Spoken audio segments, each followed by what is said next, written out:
UGA, game day, boy, we ball out. Pull up, put the whole conference in the doghouse. Leave them 6 feet, see me on the win streak. All-star status, go coach, and the bench deep. Right. Offense on 10, how we run it? Your best ain't nothing, we gon' send them boys punting. Yep. Black and red, got them dead on arrival. Defense, hunker down for the tie. Hey, hey, you don't want it with the dogs. Film guy on it, you don't want it with my dog. Break it down, play by play, that's the day-to-day. Yeah. They know we ain't come to play, boy, it's UGA. Right. Kirby Smart, I cannot play the fool. Back to back, we did not come to lose. Back to back like we got something to prove. Pay your dues, dog nation on the move. What's up? We doing a little bit different around here. We ain't come to play, we ain't come to play. Shut up and grind the tape. The tape. We ain't come to play, we ain't come to play. Them dogs in your face. Let's grind. We ain't come to play, we ain't come to play. Shut up and grind the tape. Shut up. Let's grind. We ain't come to play, we ain't come to play. Them dogs in your face. Shut up and grind. Let's grind. Grind the tape, bro. Grind the tape, bro. Grind the tape. The Shut tape. up and grind. Let's grind. Grind the tape, bro. Grind the tape, bro. Grind the tape, bro. Shut up and grind. Grind the tape, bro. Grind the tape, bro. Grind the tape. Shut up and grind. Grind the tape, bro. Grind the tape, bro. Grind the tape, bro. Shut up.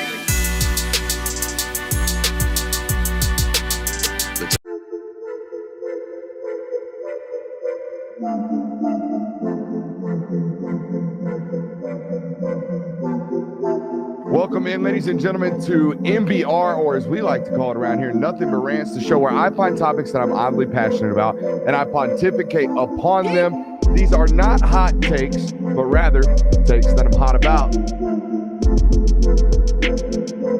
What's up? You really like that?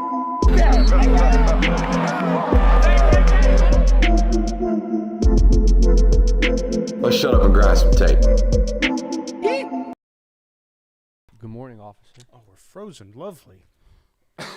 Well, the show. you know, we got hot mics, though, so watch out for that. We got hot mics.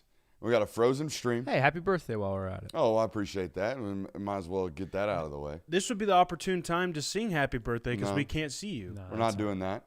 We're not doing that. You let me know when we're hot with the cameras. good. Are we good? Yeah. Welcome in, ladies and gentlemen, to an always exciting and always very, very unpredictable Film Guy Network here on a fine Wednesday evening. We got a loaded one for you. We got predictions here on a Wednesday. I think we're frozen again. No, we're not. Oh, that's double time? That's them catching up. That's them catching up? Yeah. Okay. That's my stream catching up, too. All right. We've got predictions tonight. We've got What If Wednesday tonight. We have coaching news to talk about tonight as well. Make sure you hit that thumbs up button. We just crossed over 85,000 subscribers. So a little golf clap to the boys out there for that one. Appreciate you guys crossing over there. Good little birthday present here on my 31st. On my 31st, you losers in the chat thinking I'm north of 40 right about. Whoa, if I aged that poorly. No. Am I starting to age like a president? Y'all let me know. No. I mean, I know the two kids in the grind have done something to the temple over here with regards to the coloring of my hair. But please let me know if I'm aging that poorly. We got a great one for you guys. Let's get to work. Make sure you're hitting that thumbs up button and firing off in the chat. Having a good old time here on a Wednesday. I want to start with the fallout from last night's college football playoff ranking, boys. And I want to start with this. Notre Dame's legitimacy is continuously called into question this time of year, and it's because of their independency. And look, I have had my run-ins with their independency. I've made my comments. I've made my opinions known. I don't think that just because you can be independent doesn't mean you should be able to be independent. I think it creates way too many problems like what we got going on right now. We're entrusting, a decision-making process to 12 random strangers with no real bar or metric to compare apples to oranges. And that's exactly what we're doing. We're comparing apples to oranges, and it makes it really, really hard when one of these oranges is unlike all the other ones and he's just floating around being an independent. I've made my opinions known about that one. That being said, having watched them all year long, having studied them because I'm really interested in their quarterback and their running back, having studied them quite a bit, having studied them again today and put out a film study, there is no doubt in my mind they're one of the 12 best teams in college football. The problem is, and the reason we are sitting here pulling teeth, getting into arguments, Big Ten, SEC bias, ACC bias, ESPN, Big Ten, all that, the reason we're having all of those discussions is because we got Notre Dame, Bama, and Miami pitted against one another for these final college football playoff spots. All the meanwhile, this would probably be alleviated if we didn't have to pretend as if the 24th ranked team or wherever the highest ranked non-G4 champion is just awarded a spot. Or as if we should just assume whoever wins the ACC championship is just awarded a spot. And I don't mean to go that far with the ACC, but you get what I'm saying. Why are we in an era where in college football, an extremely competitive and valuable sport that millions of people watch, why would we ever take the admitted 11th or 12th best team and make room for the 24th or 26th best team after literally telling me that's how you view them? I think it's the most insane thing in the world that we have. And if we remove this charity case, and I don't mean to make it seem like that, but that's what it is, especially this year when Tulane has multiple losses, one of which is a 22-point road loss to a 5-5 UTSA football team, and the other one is a 35-point road loss to Ole Miss. Okay? They have 2 losses just like the rest of these guys, and they're gifted a college football playoff spot because we have to what? Be fair to the non-G5. We would not have this argument. We would not be all up in arms because in reality, the only team that would be screwed is Miami. And I understand you want to preach from the mountaintops about head-to-head, why do we play the games, all that good stuff. But we all watched you poop the bed against SMU. We all watched you poop the bed against Louisville. Hell, I watched you look bad against Stanford. I know what you are. All right? I know that Notre Dame has gotten better since August. You are far closer, Miami, to who you were when you lost to SMU and Louisville than you were in week 1 when you beat a freshman quarterback or a first-time starting quarterback by a measly 4 points. I can live with Miami going home because they lost 2 games they were favored by more than 8 points in individually. I cannot live with Alabama sitting at home because we think James Madison needs a fair shot. That's not what we should be doing in this sport. Not to mention, I mean, just going off of that, like you mentioned what Tulane's resume looks like at the moment. I think a comparable one you could apply that to that is in the playoff mix at the moment is Alabama's. Like Alabama has a very bad loss, and they also have a loss to a current playoff team in Oklahoma, the bad loss being Florida State. Tulane, very similarly, has a loss to a playoff team, and then they also have a very bad loss on the schedule, yet right now, it looks like Tulane has an easier path to making the 12-team playoff than Alabama does. It makes no sense to me whatsoever. Yeah, I don't understand why the argument is, Alabama fans, we think we should be higher than Notre Dame. We think so-and-so should be this. We think we're better than – we beat Notre Dame in a head-to-head. Why is Miami not in the top 12? It seems very much like this Group of 5 charity case goes under the radar. It's the afterthought. It's why are we ranked behind this Power 4 team when in reality there is a Group of 5 team that is going to get a free playoff spot that has absolutely no business being there and will be a 20-point dog when they are. Look, I think this will be corrected because last year we corrected the thing that needed to be corrected. Yep. Boise State earned it last year. We talked about this last night. Boise State did not earn the 4th ranking. Right. Correct. They did not. They earned the 10th overall one, and they should have been seeded as such. And it created a lot of weird things with last year's playoff. It created Oregon getting Ohio State out of the blocks. It created Penn State getting an absolute, the easiest path to, quote-unquote, 1 game away or 1 play away from a national title game. For Christ's sakes, Penn State got to host SMU and then go play Boise State. Meanwhile, Oregon's got to play Ohio State out of the blocks. You see what I'm saying? Like these paths were not created equal last year because we did the goofy stuff with the non-straight seeding. And we're doing it again. Look, I am not opposed to a Group of 5 team being ranked inside the top 12. That's not what I'm opposed. What I'm opposed to is the world looking at the situation and going, they're the 26th best team in all of college football. Well, shit, let's give them the 12th overall seed for fairness and inclusivity. That's not what I'm here for. That's not what we went to 12 for. We went to 12 to increase the chances that we ultimately found the best team at the end of this. And I'm telling you right now, a 2-loss mid-major football team is not going to survive that gauntlet. I think another point that I've kind of stumbled into, I would say, over the last 15 minutes, just kind of glancing over the ranking, is that I feel like we're putting teams further back in the rankings that have a way better shot of making the playoffs as opposed to teams that don't have a shot at making the playoff. Like Utah right now is sitting at number 12.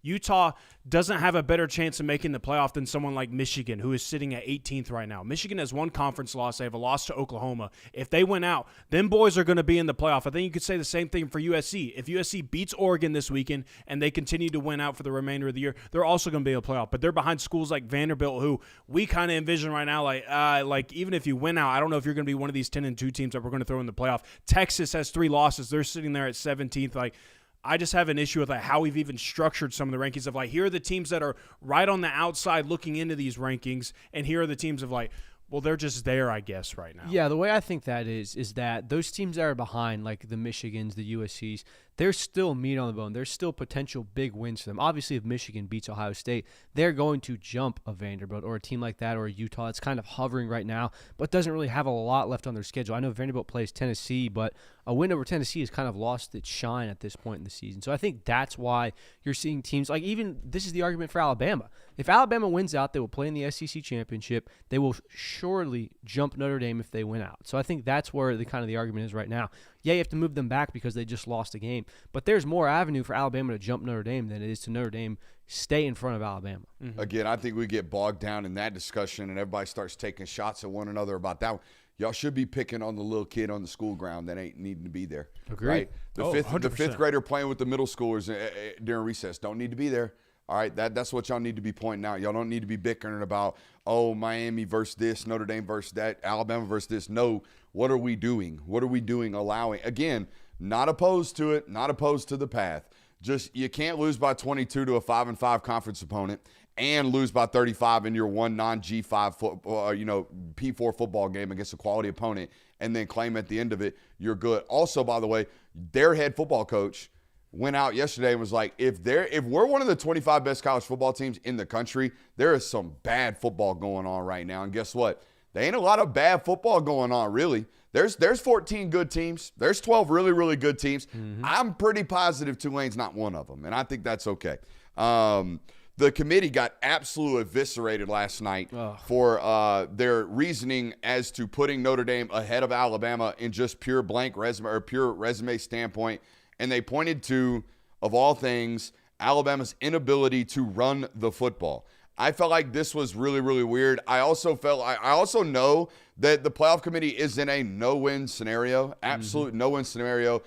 Honest to God, they would be far better off going in front of cameras and being like, hey, Reese, I know you're going to ask me a bunch of questions, but to be honest with you, we all got together. This is our opinion, our collective opinion. We think these are the 12. Don't ask me to sit here and get into any real differentiation points. I can't really argue for one side or the other without contradicting myself 12 times over. We've seen it 6 or 7 years now in a row. However long we've been doing this playoff selection thing, it's a habit. They have gone up in front of us and just willy-nilly tried to slime ball their way around a question without contradicting themselves time and time again, because you can't say, oh, well, we like this quality of loss, but hey, what about this quality of win? You sit there and turn yourselves in circles every single time this late in the season. So I don't necessarily blame the guy. I just wish you'd be like, hey, we think Notre Dame's a better team than Alabama. And if you told me that instead of telling me some contradictory opinion of they can't run the ball, well,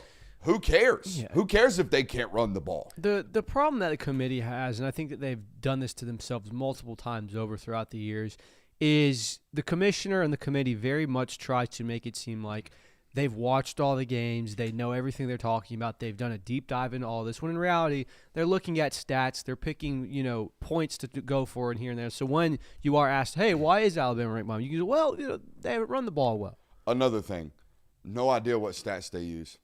None. Yeah, I mean, people in the chat asking what strength of schedule do they use. I use 2 different ones. I use the FBI ESPN because I'm an SEC biased hack, and then I use college football rankings. Yeah, the green site with the advanced analytics. Those are the 2 that I use because those are the 2 I'm privy to. Other than that, there's a lot of Twitter accounts that run analytical models themselves. I'm sure there's great ones. Everybody uses their own computer model, it seems, nowadays, because the super nerds and super geniuses have taken over the analytical data of this sport, rightfully so. Analytics have brought us way into the future with regards to how we make decisions and how we decide things, and I'm all here for it. I'm not one of these football-only guys, all right? I'm not one of those. I'm not a stats denier. That being said, I do think we can get a little overboard with these things. I just want transparency. What data points are you using? Yeah. That kind of stuff. Because I know when you come in here and decipher between 8, 9, 9, 10, 11, I know you're going to contradict yourself and step all over all your your points that you made for one before you wreck it for two. No, definitely. Why don't you think they provide like their strength of schedule rankings? No Or idea. strength of record or No any idea. of that. Like None. that's weird to me. None. Like it's you want to use your own metric, that's fine, but like speaking of the clarity, I think that would provide a lot of clarity as to like why like those teams, some teams are ranked ahead of the other. Like, And by the way, all of these strength of schedule metrics are drastically different. yeah, They're all drastically different. Because I would imagine at some point, even like, I don't know, I would imagine even their models are making some type of statistical opinion or statistical stretch. Right. Or they're using, our models tilts heavier towards this because we believe this is more important. See what I'm saying? Mm-hmm. There is some type of inherent bias in all of those statistical models that apparently are unfathomable or unshakable. I don't necessarily believe that to be true. I have one more take about last night. Do y'all have any? I do have one more. I have one, but I know the take you're going to give, so it's after yours. but- Okay. The only one I was going to say is that I feel like the committee with their rankings is trying to force Texas Tech's way into a first-round bye.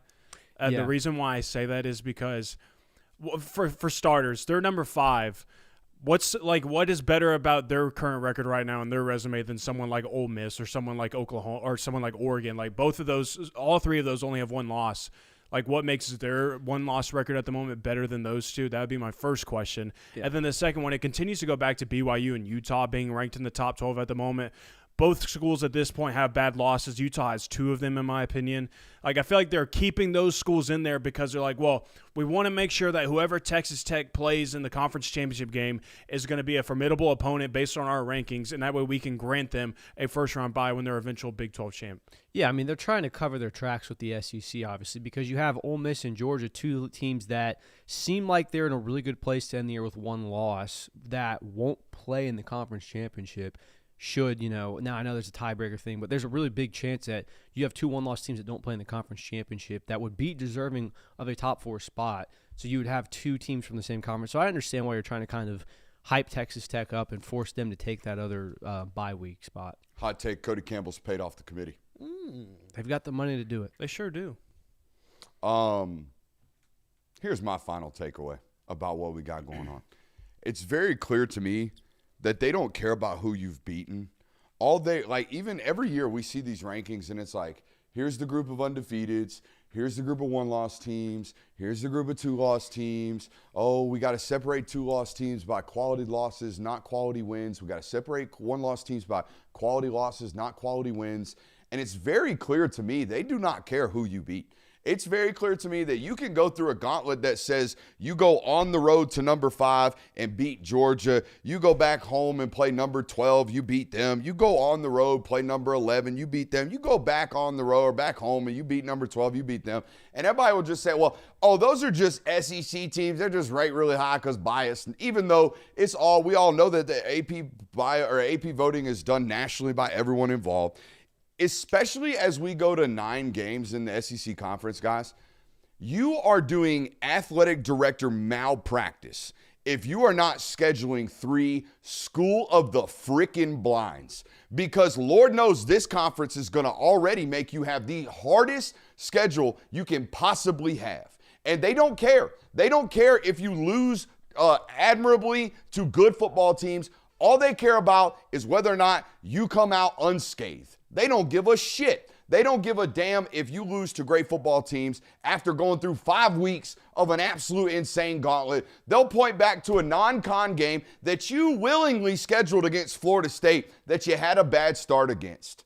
And they'll point to that and they'll go, well, you couldn't really run the ball against Florida State. By the way, didn't have to schedule it. Didn't have to schedule it at all. I could do this to you Longhorn fans as well. You Longhorn fans had no right. You had no business. You had no need to, rather, now that we know what we know, having the willingness to schedule Ohio State. Oh, by the way, you dum-dums are scheduling Notre Dame as well. Why are you doing this? Why are you going out of your way to make your schedule harder? What, for some fans? The fans are the same ones killing you for not making the playoff. Why are we doing this? Tomato cans, every single time. Every single time you can get a chance. If you have any Power 4 scheduled on your future non-con, cancel them today. These people do not care who you are playing or how tough your schedule is. All they care about is how many losses do you have and who did you lose to. So, two things can be. I completely agree with you from a scheduling standpoint. It is very obvious that time in, time out, the committee has valued records more than anything. So when you are scheduling non-conference games, schedule easier teams so you're more likely to have better wins.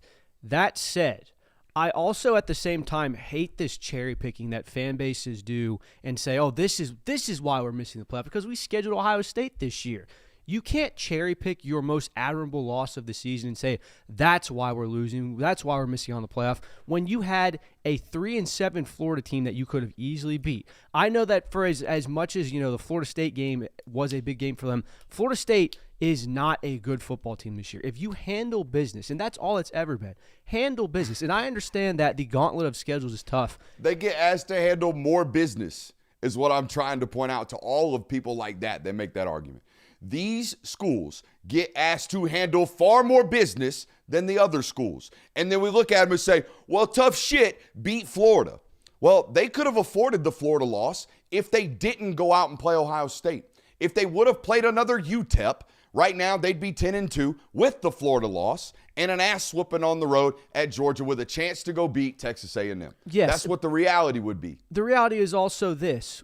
The Alabama run for the month where they beat 4 ranked teams was an incredible run. This month of Alabama football has been barely got by a South Carolina team, looked very mediocre against a dumpster fire of an LSU team, and lost to Oklahoma. That also has to be taken into account. So this, the idea that, they've just been given such a hard schedule and they just finally tripped up. They lost to Florida State in week 1. So I have little sympathy for teams. Now, if Alabama came out and lost to Georgia, and then they lost to Oklahoma, but they handled business elsewhere, I don't think you hold this against them. Beat the teams you're supposed to beat. That's always been what it should be. And I understand that, yes, you get put in a harder situation when you have harder teams on your schedule. That's fine. This would not be an issue if you did what you were supposed to do. Kirby, whose resume is better, Alabama or Notre Dame's? Oh, that's Alabama's. Appreciate the rant. What are you saying? Like the argument is what's going on. Right, I just laid out why Alabama and schools like Texas have no business scheduling these teams out of conference because their conference slate is plenty tough. It's going to present losses. Notre Dame had their 2 losses early, walked through their independent schedule, which is like half and half ACC, a couple of the academies, and then we play USC, and now they're in. They're going to get in. That's what I'm laying out. I get that, but they're still in the playoff. Alabama's right yeah, now. Alabama's still in the playoff. Alabama's not being kept out. It hasn't cost them anything. It will cost them something if you lose to a very bad Auburn football team. Handle business. There's 2 things that you have to do in Guys, this. what happens if BYU beats Texas Tech? I mean, that in makes the Big things 12 championship. Well, then I guess you get 2 Big 12 teams, and that's what I was saying. And Alabama does go home, and Notre Dame goes to the playoff. This stuff does matter. It does. People act like it doesn't. It does. That's the reason I'm getting all up in arms because I do think it's worth arguing about. I think it is worth arguing about that. Yes, they have a harder resume, but Alabama beat the hard teams. Alabama handled the business that they had to. And if you trade a Florida State loss for a Georgia loss or a Missouri loss or something like that, we are having a completely different conversation about Alabama, and it's valid of saying, man, look at all these ranked teams they had to beat. Look at all these teams they had to play. They handled everything else. They passed the other tests with flying colors. But when you lose to a 3-7 Florida team or a horrendous Florida State team, that has to be held against you. And I understand that the circumstances are, yes, you had to play more teams, you had more tests, but when you don't handle business, when you don't do the things you're supposed to do, when you miss your layups, you can't be mad about the other circumstances and say this is why we're being cheated. Homie's hit 7 trick shots in a row, and he's like, damn, missed the layup, out of the playoff. They're not out of the playoff. I know, but they very well could be. Again, we're going to get like we're 2 weeks away, even more chaos being added. I mean, we know maybe some of this stuff gets clarified and it doesn't even matter. That there's a chance that might happen, but I don't know. Let's move on to the coaching news, boys. Before we do that, let's go ahead and give a quick shout-out over to our friends at Sleeper. If you don't know by now, Sleeper is a fantasy sports and real money gaming app that is focused on bringing people together through sports and gaming. It's one of my favorite apps to use. Has over 6 million active users as of 2023. The numbers have only gone up since then.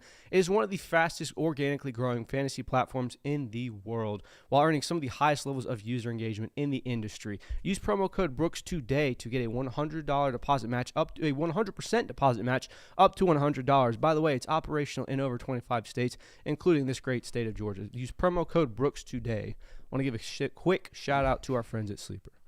That was close. That was really close. John Summerall, now the drama king. Yeah. Yeah, did you see his tweet? Yeah, his tweets from the meeting rooms. Yeah. Yeah, I mean, PJs fly pretty quickly, John. I don't know if you know that we know that you probably could have gotten from Gainesville or wherever they reported you today back to your team meeting rooms by the end of the day, especially with some additional, maybe some time differences. You definitely could have been in Gainesville this morning and got your ass to Tulane by the evening, Oh, 100%. Very easily. 100%. Damn. Very easily. Yeah. So just because you tweet out the videos from the meeting rooms. Now, I thought your tweet was far more apparent. It was reported today that Summerall is going to be visiting Gainesville to talk to Florida about the job. It ultimately got nixed. They canceled the meeting. I saw some people say the meeting was never even proposed, like it was never actually happening.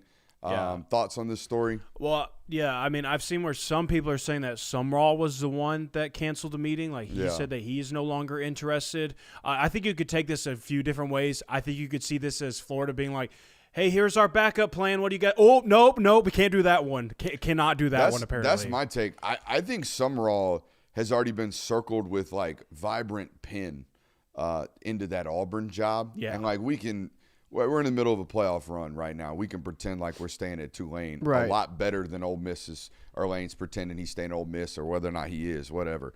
We know this guy, if he gets offered the Auburn job or somewhere else, you should leave, buddy. Mm-hmm. There's no doubt. There's no if, and, wins, or buts. You need to go and take that job. But here's my take on this. I think Auburn's in a really, really ideal situation. Mm-hmm.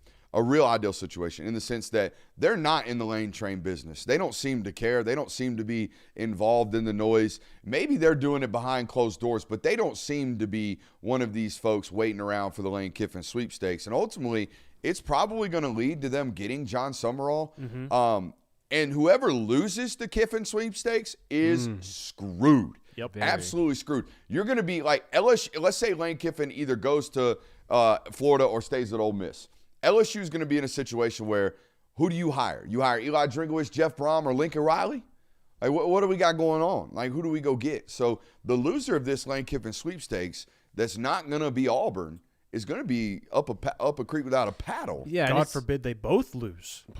Yeah. God forbid he stays at Ole Miss. Well, here's the interesting. God forbid he delays it till January and then stays at Ole Miss. Yeah. Now you're both left holding the bag. Oh, man. Wow. I mean, it's just the unfortunate situation both of those teams are in, because I think we all agree that both head coaching firings, maybe Florida's more than LSU's, were justified to a degree. Yeah. It was very obvious Brian Kelly was not the answer at LSU. Very obvious that things were not going to work out with Billy Napier at Florida. So it's almost like, what else could you have done? Yeah, you're in this really bad situation now. Maybe don't put all your chips in on one guy. But other than that, they've put themselves in this situation long before with the way that they've played. So it's unfortunate. I think it was, to me, the reporting, it felt obvious. My interpretation of it all was Auburn saw their number one candidate flirting around potentially with Florida, and they're like, no. We're going to make sure that doesn't happen. And what they did maybe potentially to get Summerall to cancel that, if he was the one to say, hey, I'm not going to come look around for that job anymore, not coming down on Thursday anymore, I'm going to stay put. Whatever they did there, I don't know what that was, but it felt like to me someone else that really wants Summerall was like, we're going to make sure that Florida isn't even an option for him. Yeah. All right, boys. I had a film study today. I broke down Notre Dame. Now, I have always said, boys, I'm a fan of what? Good football. I am a fan of good football. For 2 straight years, every time I study them, Notre Dame's got a fan in me. Notre Dame plays really, really good football. They play, dare I say, great football. Here's what they do. Top 15 roster with, I would argue, a top 5 coaching staff and a top 5 culture and identity. All right? I know what I'm getting every single time I turn Notre Dame tape on. Now, whether or not they're going to score 30 points or whether or not they're going to sweat out a 17-14 win, that I don't know. But what I do know about them is this. For 4 quarters, they're going to block. For 4 quarters, they're going to tackle. For 4 quarters, they're going to execute at a really, really high rate, and you're going to have to physically beat them. And as I mentioned, they have a top 15 roster. So it's hard to just line up and beat Notre Dame. And you have to. That's what you have to do. For 4 quarters, you have to line up and beat these guys. They stick gaps in the run game. They do not give up a lot of creases in the run game. They play tight coverage on the defensive side of the football. They reset the line of scrimmage on both sides of it. All right, they will reset your offensive line. Their offensive line will move your defensive line. For 4 quarters, every single time I've watched them, apart from maybe 2 or 3 games over the last 3 years, all right, they protect their quarterback and they get after yours. That's exactly what they do, all right, except this year, they're on a whole nother level for me because they have an NFL quarterback. And I don't mean an NFL hold the clipboard quarterback for a decade like they've had for the last 3 or 4 years. No shots at Riley Leonard and the handsomest of mans, Sam Hartman. But that is the reality, okay? If Riley Leonard starts an NFL football game, he will do so admirably and he will fight his guts out. He is nowhere near as talented as C.J. Carr, nor has any of the Notre Dame quarterbacks ever had a football player at the wide receiver position as dynamic as Malachi Fields, for my money. I think you were in here today during that study. Have you seen them have a wide receiver like Malachi Fields at Notre Dame? Not in a minute. Not in a minute. It's been a fat minute. Okay, so again, there is no doubt in my mind Notre Dame is one of the top 12 teams in college football. They might be 9, they might be 12. I don't really care. They're damn good. Every time I turn them on, I enjoy them. I thought that defense has become far more multiple than they have been in years prior. Every time I watched them last year, they were a 5-man pressure. We're going to play one high safety, and we're going to pressure the hell up out that box, and we're going to play man-to-man coverage. Nowadays, they're far more multiple. Nowadays, they're going to throw some 3 at you. They're going to throw some 2 at you. They're going to throw some man pressure at you. That is their core identity. That's who they're going to be on the criticals. But they're far more multiple, and I think it leads to a lot more questionative play from the opposing quarterback when you watch Notre Dame's defense this year, man. They're a lot different. If I told you, let's play a game of poker. Let's play a game of DB poker. Should have prepped you for this pregame. If I said, hey, I got a pair of aces, I'm sitting here, okay? I got Christian Gray and Leonard Moore. Can you bring me another tandem of corners that is better than the pocket aces I'm sitting with? Off the top of my head, I cannot think of it. Now, you could probably bring me ace-king suited out there at LSU. You might be able to do something like that. I think that corner down there is really, really good. Maybe better than both of these guys. But I don't think there's a tandem of guys at corner like these 2 guys got. Yeah, I mean, off the top of my head, and this is like purely speculating just because of what the season has been, but like if Jermon McCoy and Colton Hood were healthy this year, like if they were both playing this year, that potentially could be like 2 really good corners that you can compare to.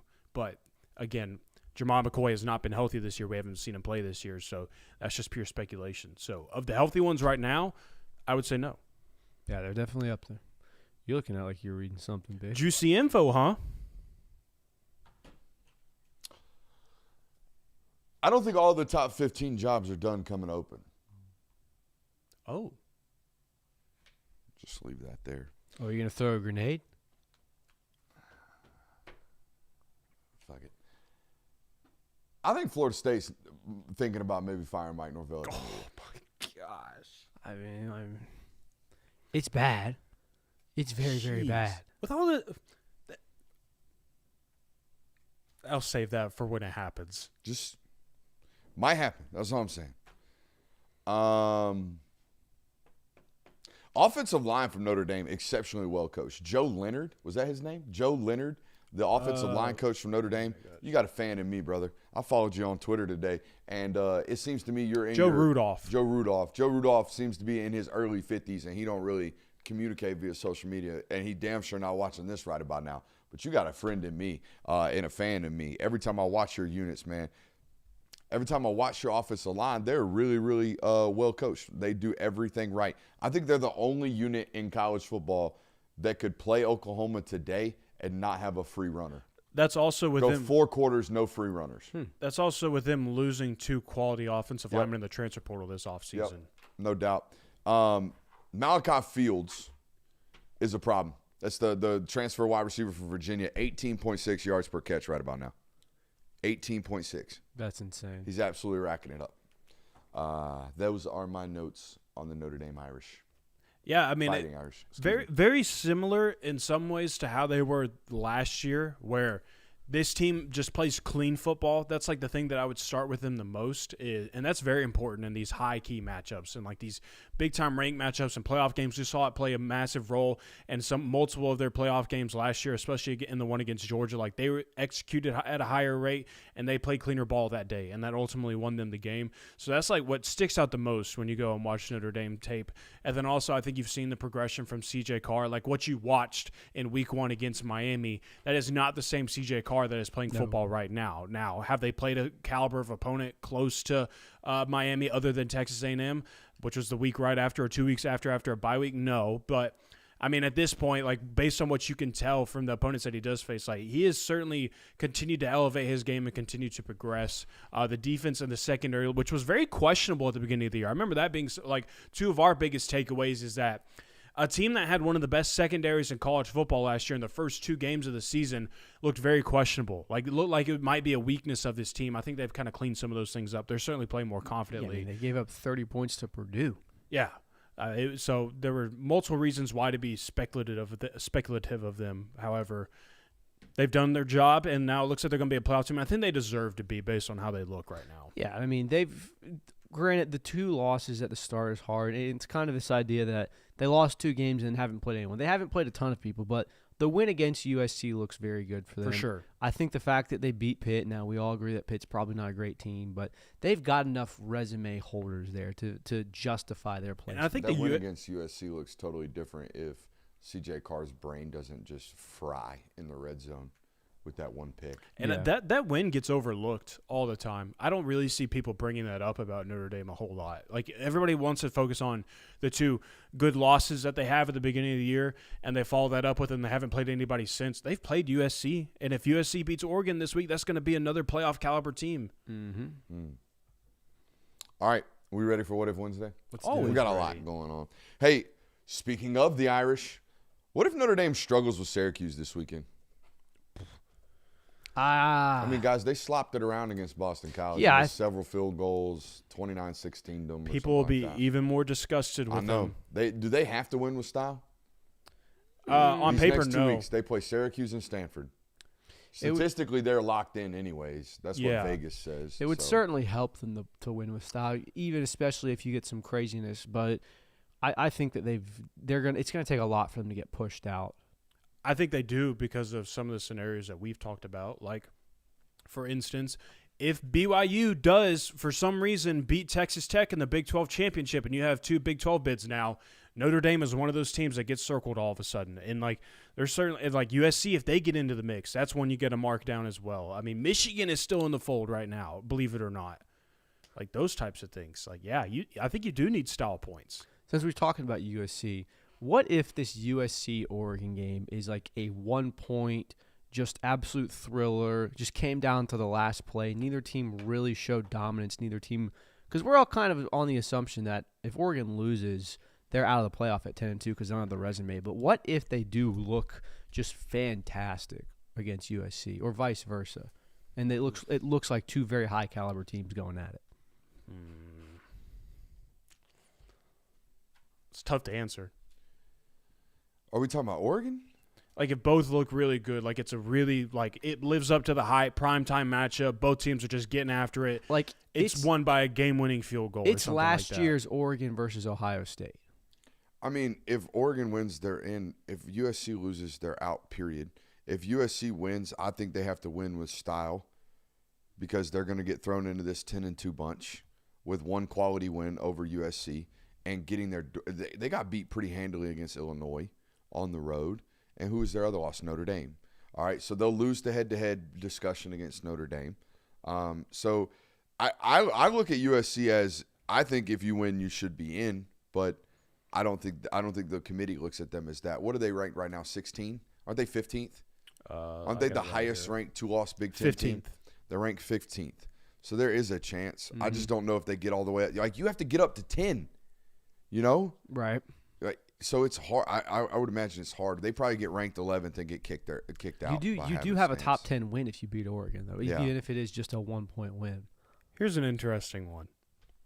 What if Auburn gets into a sweater against Mercer? Like, we're talking about they're officially on upset alert against Mercer. Do they burn Ashton Daniels' red shirt, potentially earning a red shirt? No. But I would disagree almost. I went the other way. They'll play Jackson Arnold. I went the other way. What if Deuce Knight lights it up?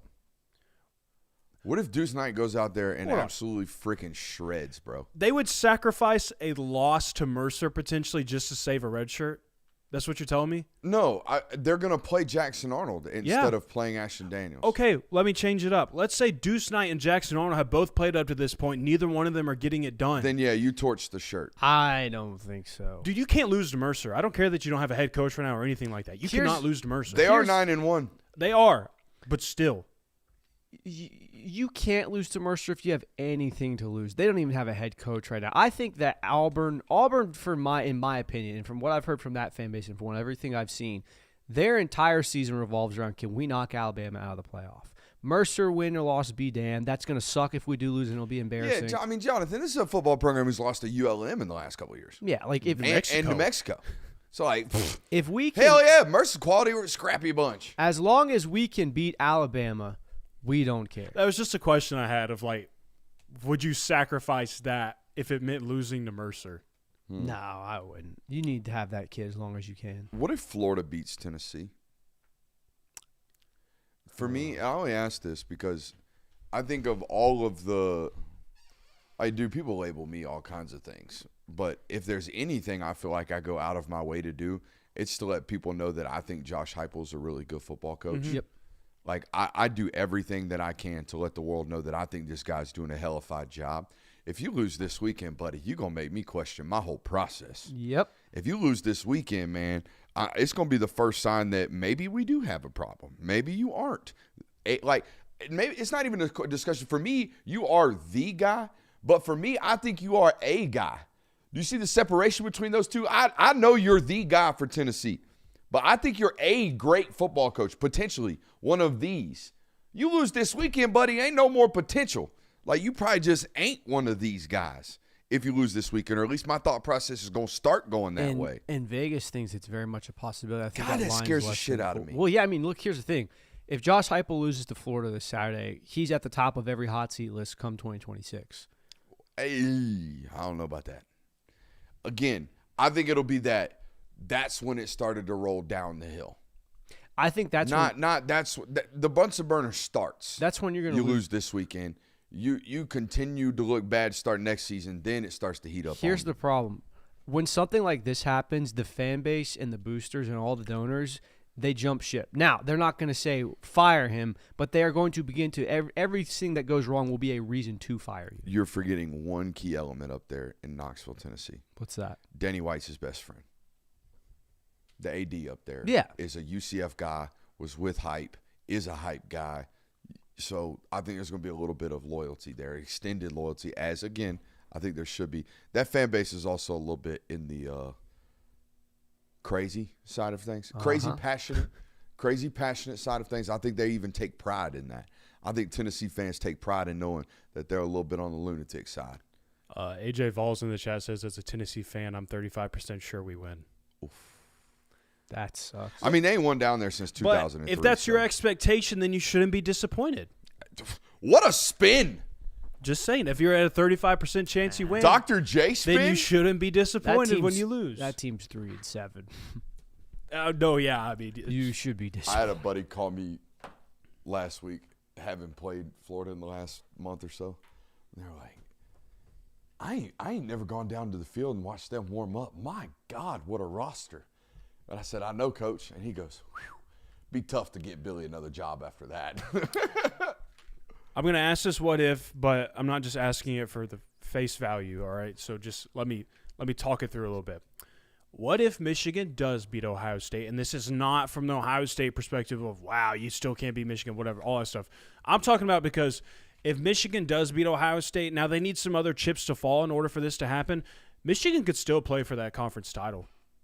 Now, they need some other things to happen. They need some other teams to lose in the process of that.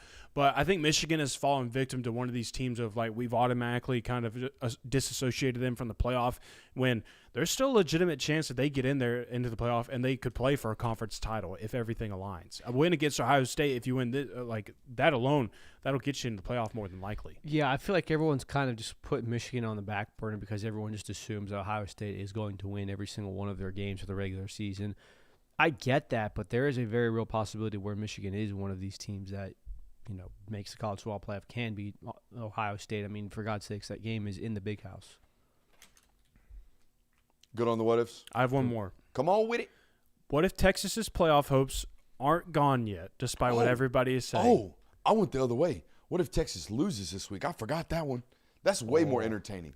I don't think that's possible. You've lost 3 games, one of them by 25 points, the other one to a bad record-wise Florida football team. Au contraire. Get the hell up out Au of here. contraire. No. Whoever's giving these takes is just trying to rub Texas Longhorn buzz. Like, we're not doing that. Whoa. Here's what I want to do. Okay? What if they – this is a big-time football game this weekend for a do you still care when the world tells you everything's gone type of football game for Texas. They're an 8.5-point favorite at home against Arkansas. If you lose this one, you're definitely losing the next one. What if you end this season 7-5? Preseason number 1, end it 7-5. I said that was a potential like 4 weeks ago. I said, guys, Texas could finish the year 7-5. Shit, 3 weeks ago I tweeted they might lose out.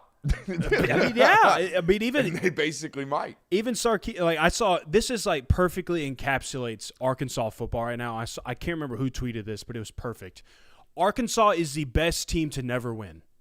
That is Arkansas football right now. They are the best team to never win. Like, that is them. Like, every single time we go into an Arkansas game, they got a chance because they're going to put up points, and they don't ever win the game, but they always keep it close. Another tinfoil hat theory as we move into predictions. That's what Desmond was foreseeing. 7-5 conclusion for the Longhorns, mutual parting of ways. Boy, would that be interesting. I don't think it's going to happen. The Longhorns probably get it done this weekend. Let's get into prediction times, boys. It's a Big Ten showdown this weekend. USC Trojans on the road taking on the Oregon Ducks. 3:30 kickoff on CBS. The Ducks favored by 9.5 points in this matchup, boys. For Oregon, I think the major key is the run game, man. It's the key to their offense all season. Get that stretch zone working. Set up some of those play-action shots for your quarterback. The limited amount of time that I've studied Dante Moore this season, I personally believe he is at his best when he is on the move, whether it be on rollout, extending plays, getting outside the pocket, keeping his eyes downfield, using that really, really live and fluid arm action that he's got going on for him. Really only throwing for about 2,100 yards this year. This has not been a pass-oriented offense when they put it up. Run that rock, all right? Both for USC, man, you got to establish the run most definitely, but you can't let them take away one or the other, right? Oregon's going to try to either take away your run game, make you one-dimensional, or take away Mekhi Lemon. Whichever the game plan is, you got to make them pay the other way, right? If they're trying to dedicate a lot of bodies to Mekhi Lemon, you got to run it down their throat. If they're trying to take away the run game out there at Oregon, you got to get explosive shots to Mekhi Lemon. Do what they're not doing out at USC this week. I think that's the key. Yeah, I think explosives are going to be the key for me in this matchup. This Oregon defense has been very, very good all season. They've given up 20 points just twice. I've given the stat before.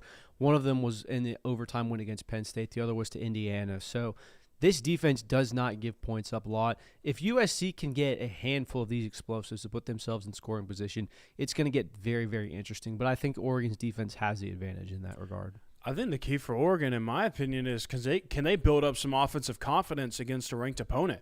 The last 3 ranked opponents that they've played, the offense hasn't looked stellar. Like when they beat Penn State, it was a 30-24 two-time overtime win against them. Indiana, they put up 20 points, and then in their win against Iowa, which I know what the situation was, it was an 18-16 win. So like the offense hasn't been overwhelming or stellar in these ranked matchups that they've had. Maybe they can do it this time against USC. And then for USC, this is going to be one of the first times, other than when they played against Notre Dame, that they've played an offense that ranks like Oregon does. Yeah. And when that happened, They took a loss to Notre Dame, so I'll be interested to see. Like, this is another big test for USC's defense.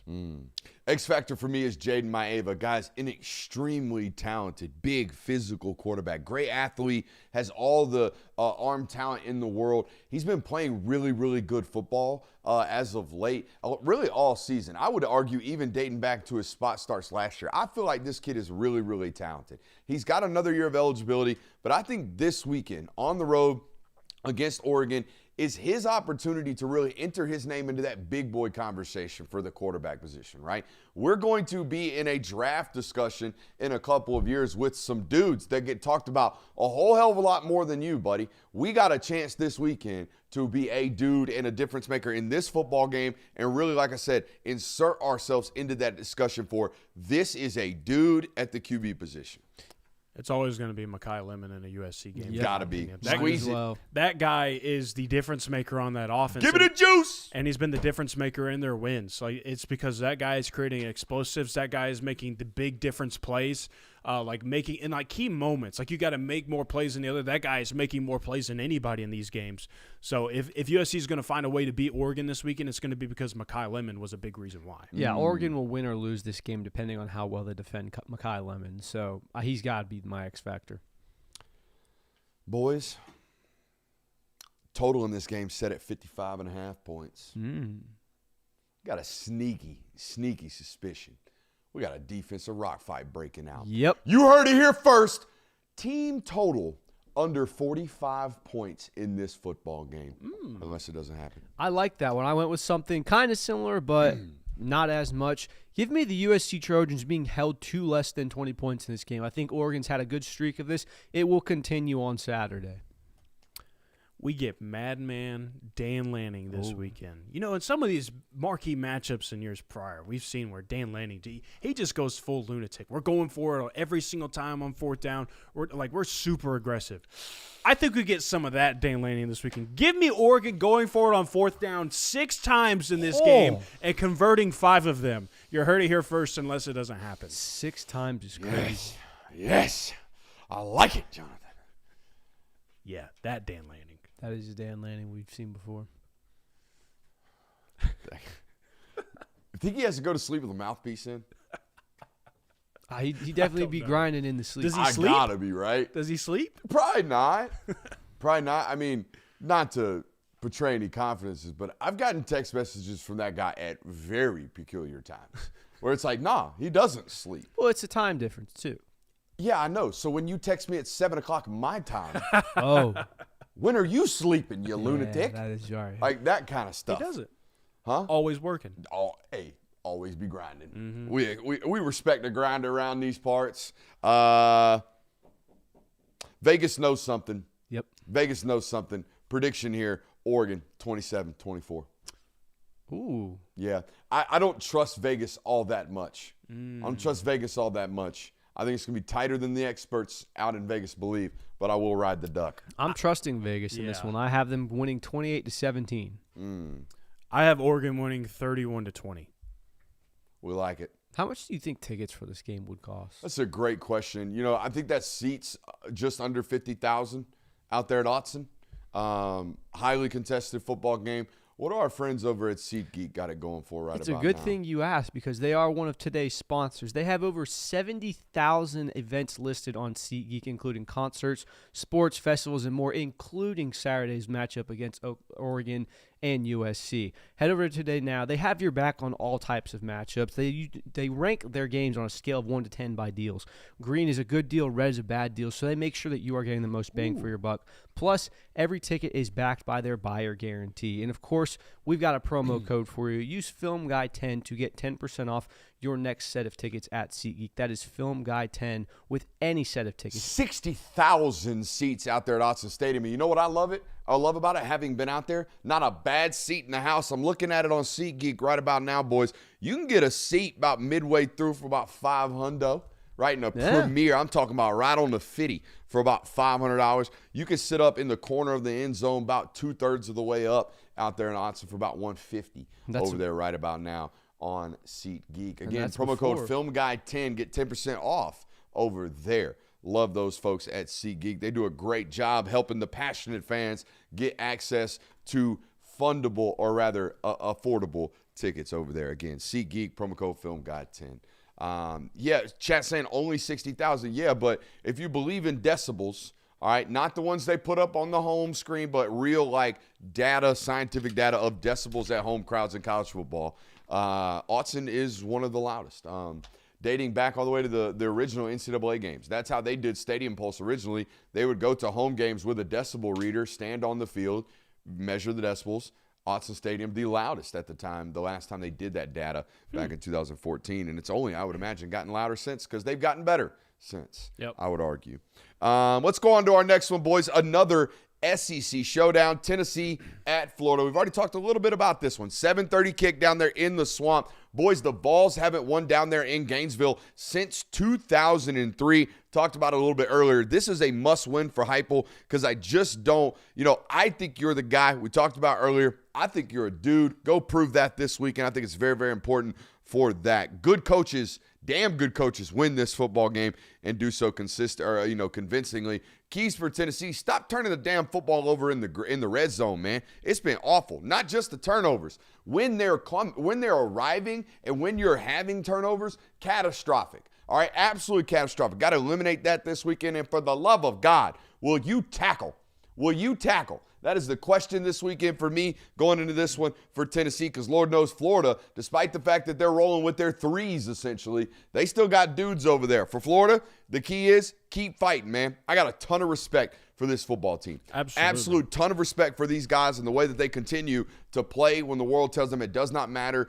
Guys, Caleb Banks is trying to fight back and play for this football team. Ain't got no business. Ain't got no business playing college football right about now. He's a top 50 selection, most likely, in the upcoming NFL draft. He's scratching and clawing to play for what most people think is a poopy Florida Gators team. Tremendous amount of respect for those guys. Yeah, I mean, if Tennessee wants to avoid an upset this weekend, they're going to have to do two things. The secondary is going to have to protect themselves from giving up explosives. That's how Florida was able to make it interesting against Ole Miss this past weekend. It's what they've been able to do in games that they kept close against teams that are better than them. Is DJ Lagway and the wide receiver room are just chunking it downfield, immediately getting themselves into striking distance or scoring in a couple of plays.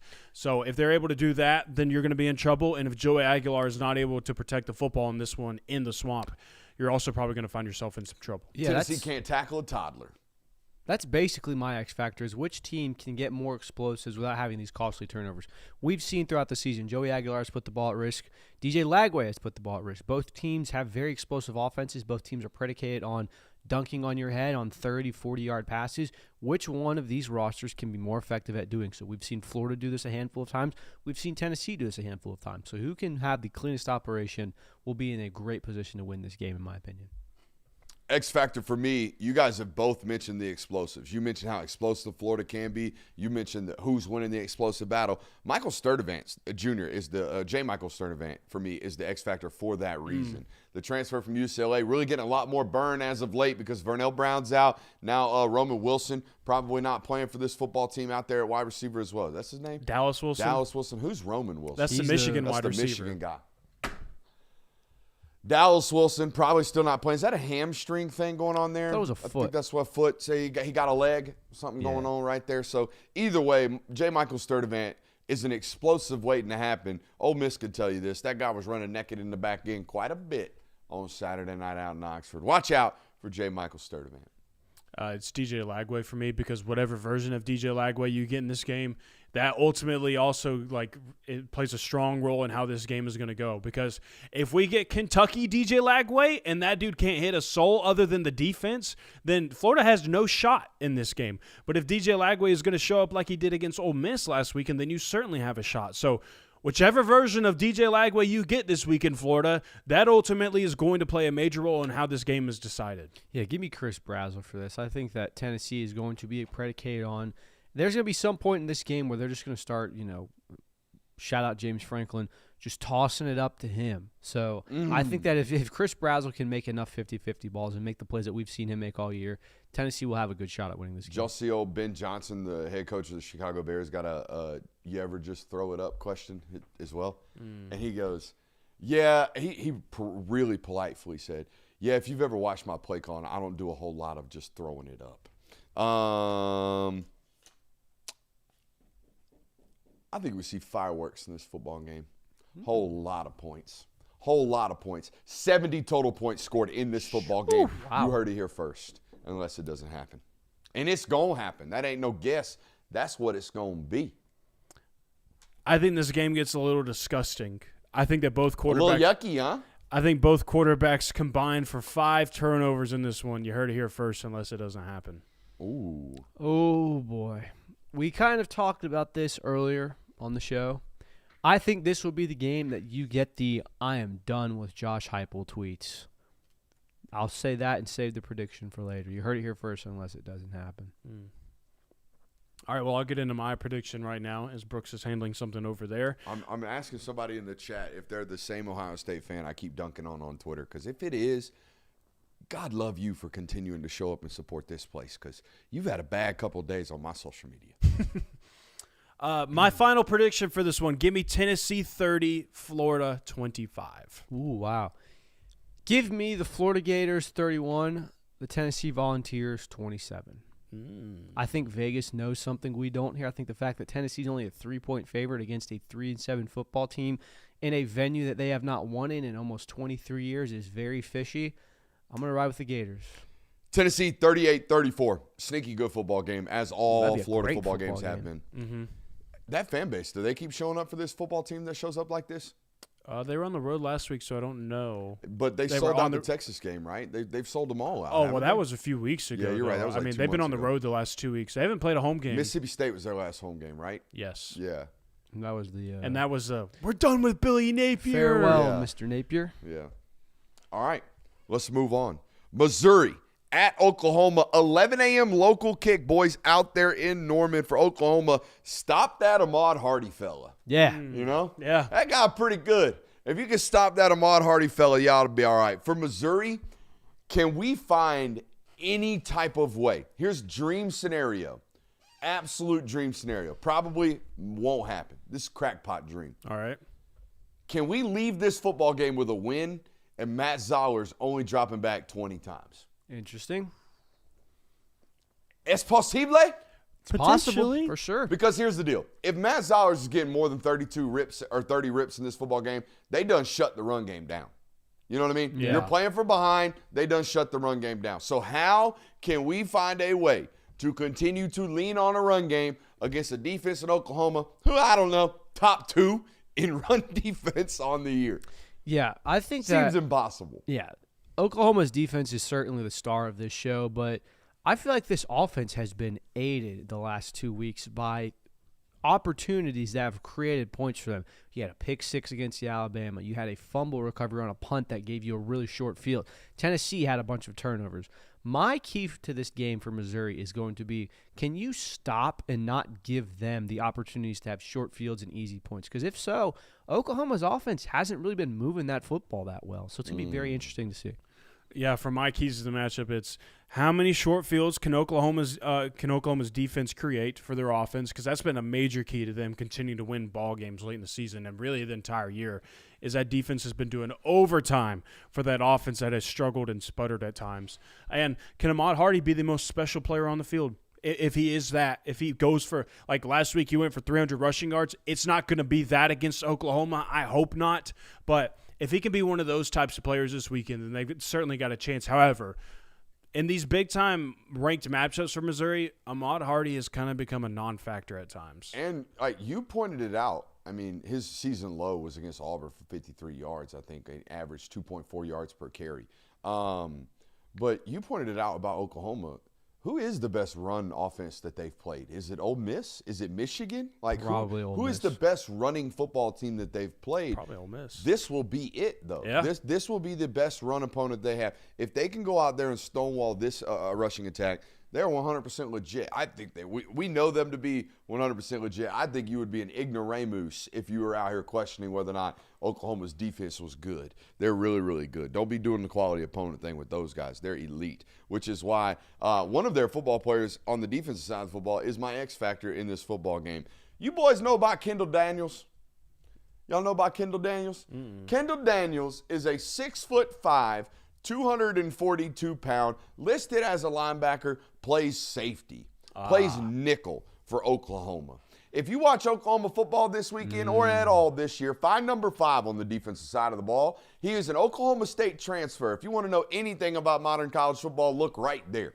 We got a 3-year starter at Oklahoma State transferring for one last season in hopes of winning football to none other than Oklahoma. Okay, and he is balling. He is doing things, maybe not in the box score, but if you study what Oklahoma's doing defensively, they are playing essentially base defense, 3 linebackers on the field, but the third linebacker is a goddamn avatar at 6'5", 242 pounds, covers a ton of ground, creates a lot of problems. He is going to be a nightmare problem for Missouri on Saturday. I would imagine they put him in the middle of the field and just say, hey, hunt the rock. If they're running down the midline, you got it, you're the filler. If they got it running stretched to the field, you're closing the angle, and you're the guy. Kendall Daniels, X Factor on Saturday. For me, it's John Mateer's legs because of what Missouri offers up front defensively. He's going to have to be escaping out of the pocket at times. He's going to have to be involved in the run game as he always is. How much he is able to do with his legs in this game is going to dictate how successful they are on offense. Yeah. As we get further into these two players' careers, sorry to cut you off, 2 players I want to just throw some flowers at because they continuously get better and they're young. Eddie Pierre-Louis, the left guard, number 55 out there at Oklahoma, and Michael Fasusi, the left tackle. 2 young football players, 2 guys coming out of high school that I loved in terms of scouting profile, especially Eddie Pierre-Louis out of Florida, I think. Super good athlete, sawed-off football player.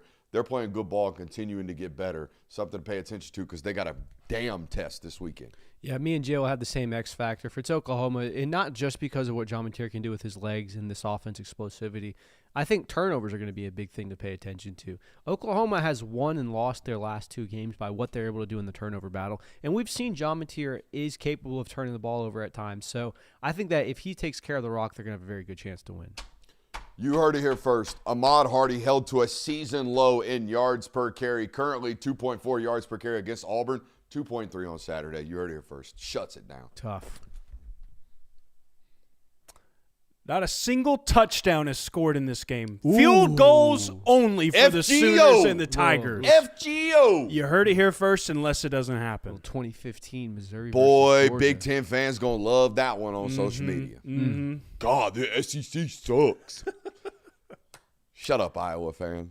Give me the Missouri Tigers winning the turnover battle on Saturday. You heard it here first unless it doesn't happen. Oklahoma wins 24-14. That's my prediction. My prediction is Oklahoma 24, Missouri 13. Give me Missouri winning this game in a surprise 24-21. I think the Tigers have an opportunity to win the turnover battle. Oklahoma's offense has not been that very good this year. Let's be quick, boys, because we got an absolute juggernaut of a football game to talk about in the local hour between Georgia and 1-9 Charlotte. BYU, Cincy, what's your prediction? I've got BYU winning, let's call it 24-21. I think BYU rolls in this game. They've been playing good football lately. Cincy has not. Give me the Cougars winning 41-16. I got BYU 26, Cincy 20. I got Pitt beating Georgia Tech 36-35. I have Georgia Tech beating Pitt this weekend by a final score of 37-34. Give me Pitt 31, Tech 20. A lot of points. That Georgia Tech defense, some Swiss. I think that's some absolute Swiss cheese. Georgia Tech has allowed 540-plus yards of offense in the last 2 football games. They're averaging about 42 points allowed in the last 2 games. Who have they played? Oh, the juggernauts, the absolute juggernaut, NC State Wolfpack, and followed it up with a tremendous performance this past weekend against none other than 1-9 Boston College. Yes, they gave up 34 points to Boston College. Some great high-quality defense being played by that Buzz unit. Let's go to the local hour, boys. We'll see you on the other side. Ooh, sneak.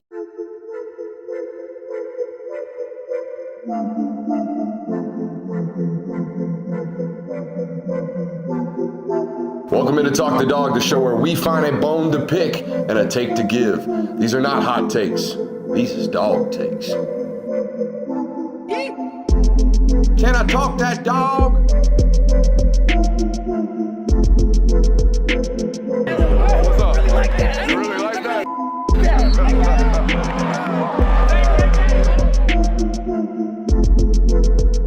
Let's shut up and grind some tape.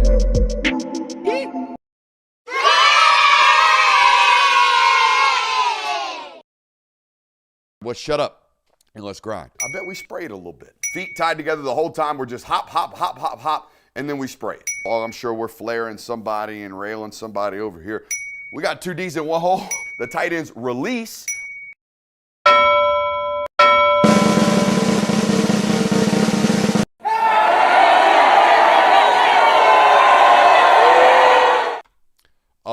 Just going to say, a little bit of a stretch there with the hop, hop, hop, then we spray it.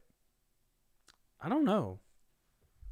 How is that? I'm not going to explain this one to you, I but don't think we need to spell out how, but I'll let your creative thinking do that for yourself. That Diddyisms was just as quick and as tight as Texas A&M's comeback in that football game. yeah, I mean that was a shorter film, so I think they'd only clocked in like 22 minutes. So. Yeah, no, it was quick and tight.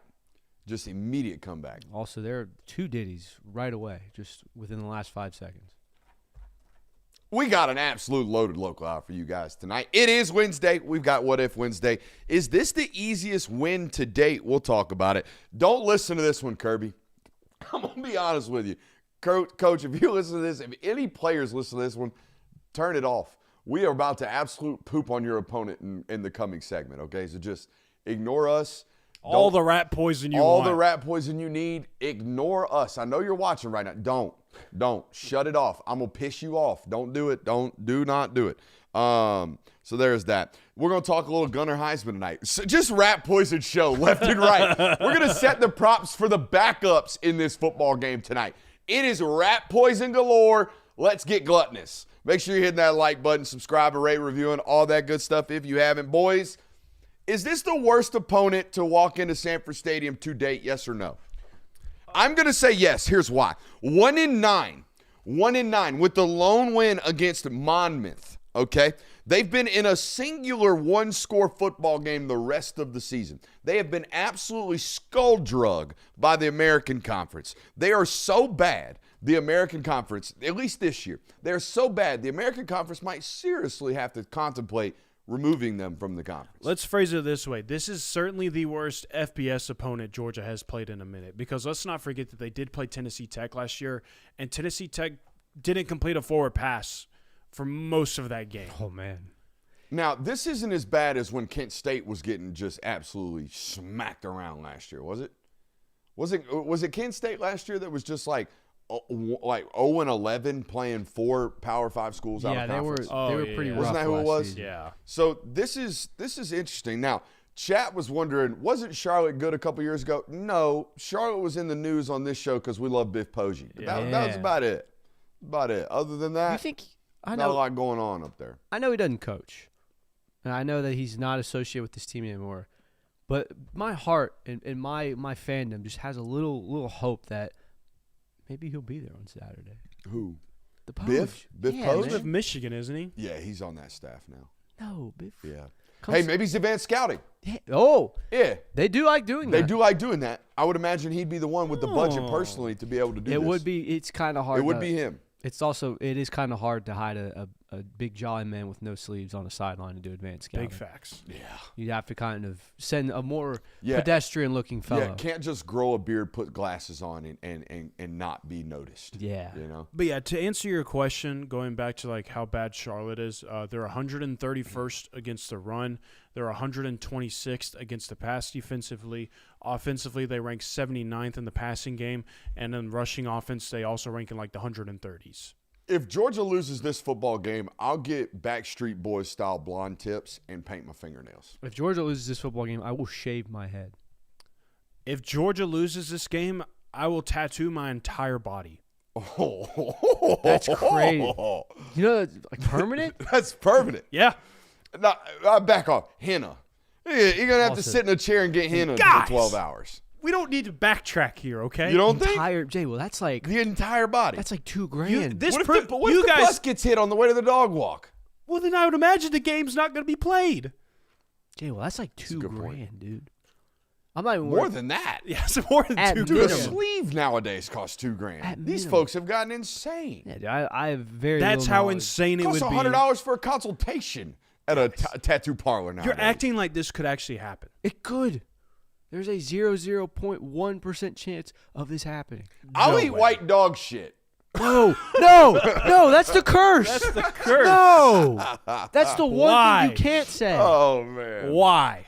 Well, I didn't tweet it, so it doesn't count. Oh. This is true. know? Only 700 people heard you say it. And can go back and clip it. But they are bad. Oh, they're Yeah, so bad. this is not They a are good. bad. This is not a good football team. I want to go look at their schedule. I feel kind of bad laughing at another football program, but I mean It's sad. it's down bad. I mean, to be honest, Monmouth, good D2 football team. I think they're 9-1. So quality win there by 7. I'm just gonna eked it in the fourth. I'm just gonna rattle it off. Eked it in the fourth. 34-11 loss to App State. 20-3 loss to North Carolina. 42-35 win over Monmouth. 28-17 loss to Rice. 54-26 loss to USF. 24-7 loss to Army. 49-14 loss to Temple. 54-20 loss to North Texas. 48-22 loss to East Carolina. 28-7 loss to UTSA. Aren't they like 130th in offense and defense? Yeah. Isn't that what you found out? They're the bot. Like the only thing is they're kind of good at that is they rank 79th in passing for offense. Because they're constantly playing from Because they're behind. constantly losing. Like we have to throw Honestly, the ball. embarrassing. Like that's the worst stat you threw at me. The fact that they're only 79th. Dude, they're down 21-0 in every football game. Yeah, I don't know, dude. Let me see. Are they gonna throw the ball in this game, or is it just gonna be like, hey, what if we just run the ball, guys? I don't know. Yeah, they're averaging. But even with this, Georgia has like the 6th toughest schedule according to whatever strength of schedule you want to look at. I think they're still top 10. I mean, yeah, they average 217 passing yards per game. Not going to lie. I'd trade it for a game against Vandy this weekend. Oh yeah, that'd be fine. What? Yeah. Bro, you just spent 5 minutes at the start of the show ranting, saying you got to know. spend, play the cupcakes, you need it. Well, and now hey, you're like, look, they did what I asked. They scheduled 4 tomato cans. Oh, now, yeah. one of them would have been UCLA, but I think they backed out of that. Isn't that why Yes. Ball State was on the schedule or something like that? Yes. So they did what I'm asking. I'm just saying next year, this one's not going to be here. The 3 tomato cans at the front will be. They'll still be there. But, yeah, next year this will be somebody else. This will be Missouri. This will be whoever it is. In other words, November. this might be the quickest Georgia game of your entire life. That's what I will say. Oh, guaranteed running clock second half. Yeah, I think Georgia's just gonna. Even if the opposing coach is down 35-0, he's going to take it. 28-0, he'll take it. Now, Georgia never 70-0s these people. No. But with how bad they are against the run, I don't know if they're going to have a choice. Hey, like, what are you going to do? Just Tell fall- people to start falling down? you got to tell them just fall down at the first down Yeah. marker. Hey, Roderick, you've had 1 carry all year. Go out there and fall down. Get 4 and fall. Yeah, they're going to do that at Georgia. That's what this place is about. Yeah, okay. no, I mean, look, they're going to run the football a ton, and it's going to be a running clock. Georgia's not covering in this game, guys. What is the line? 43.5? 43.5. If there ever were a game they could cover, it's this one. This will be a Georgia, and I know we're not going to do predictions this week because there's no point. Georgia will win this game 45-7, and the game will be 2 hours long exactly. Everyone will be home in their houses by 2:30 p.m., and that will be that. But I don't think Georgia covers. So really the only reason why they wouldn't cover is because they don't have enough time. No, I mean Georgia's going to have like 6 possessions in this game. Brooks is going to have like 17 DMs from third stringers, where them flicks at. Hell yeah. And I'm going to say, denied. I don't talk to players.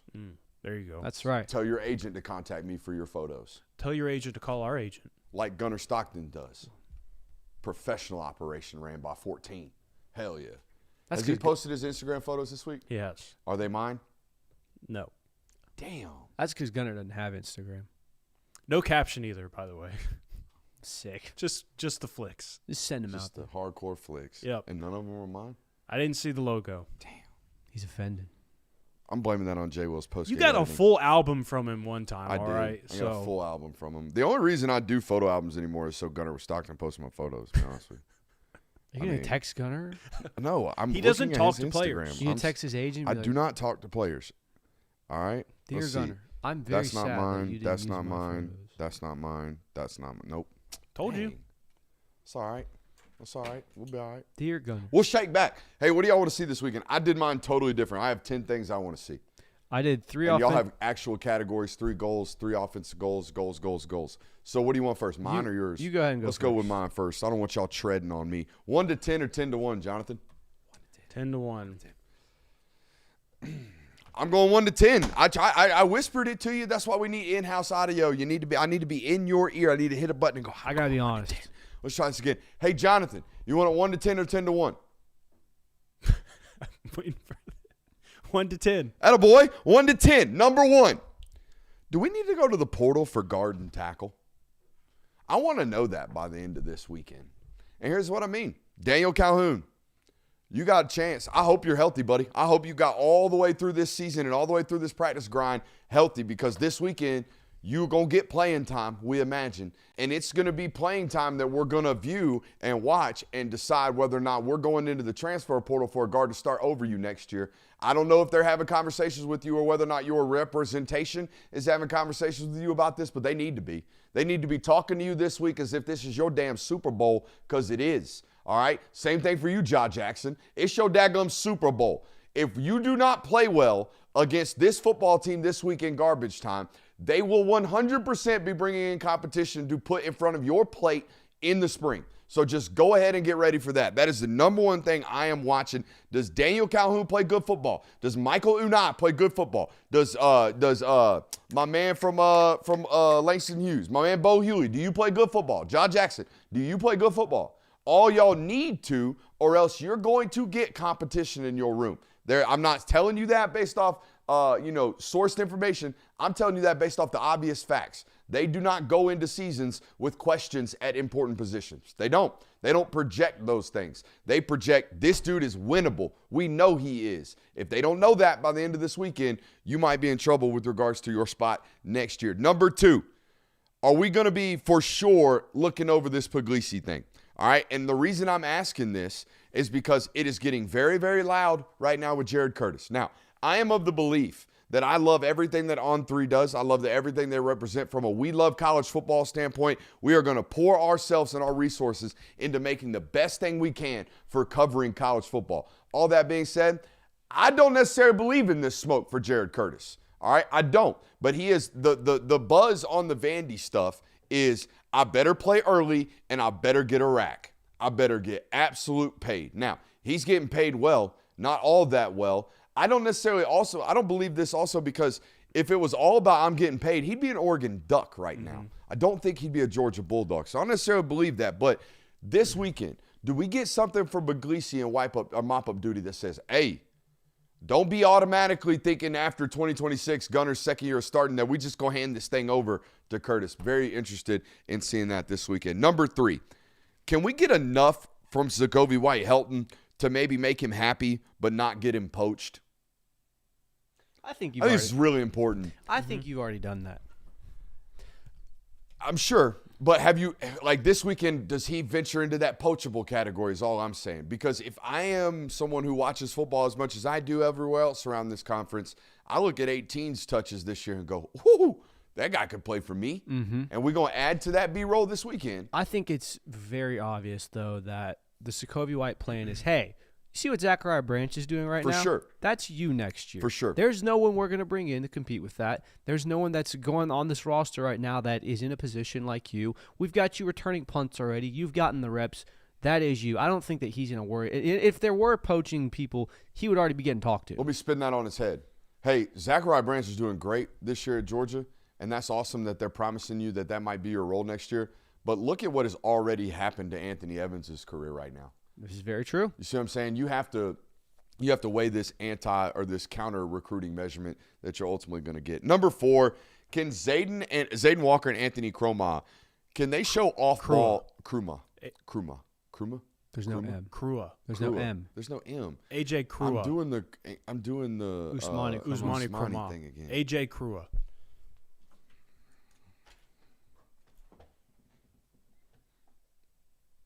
Write it to learn it.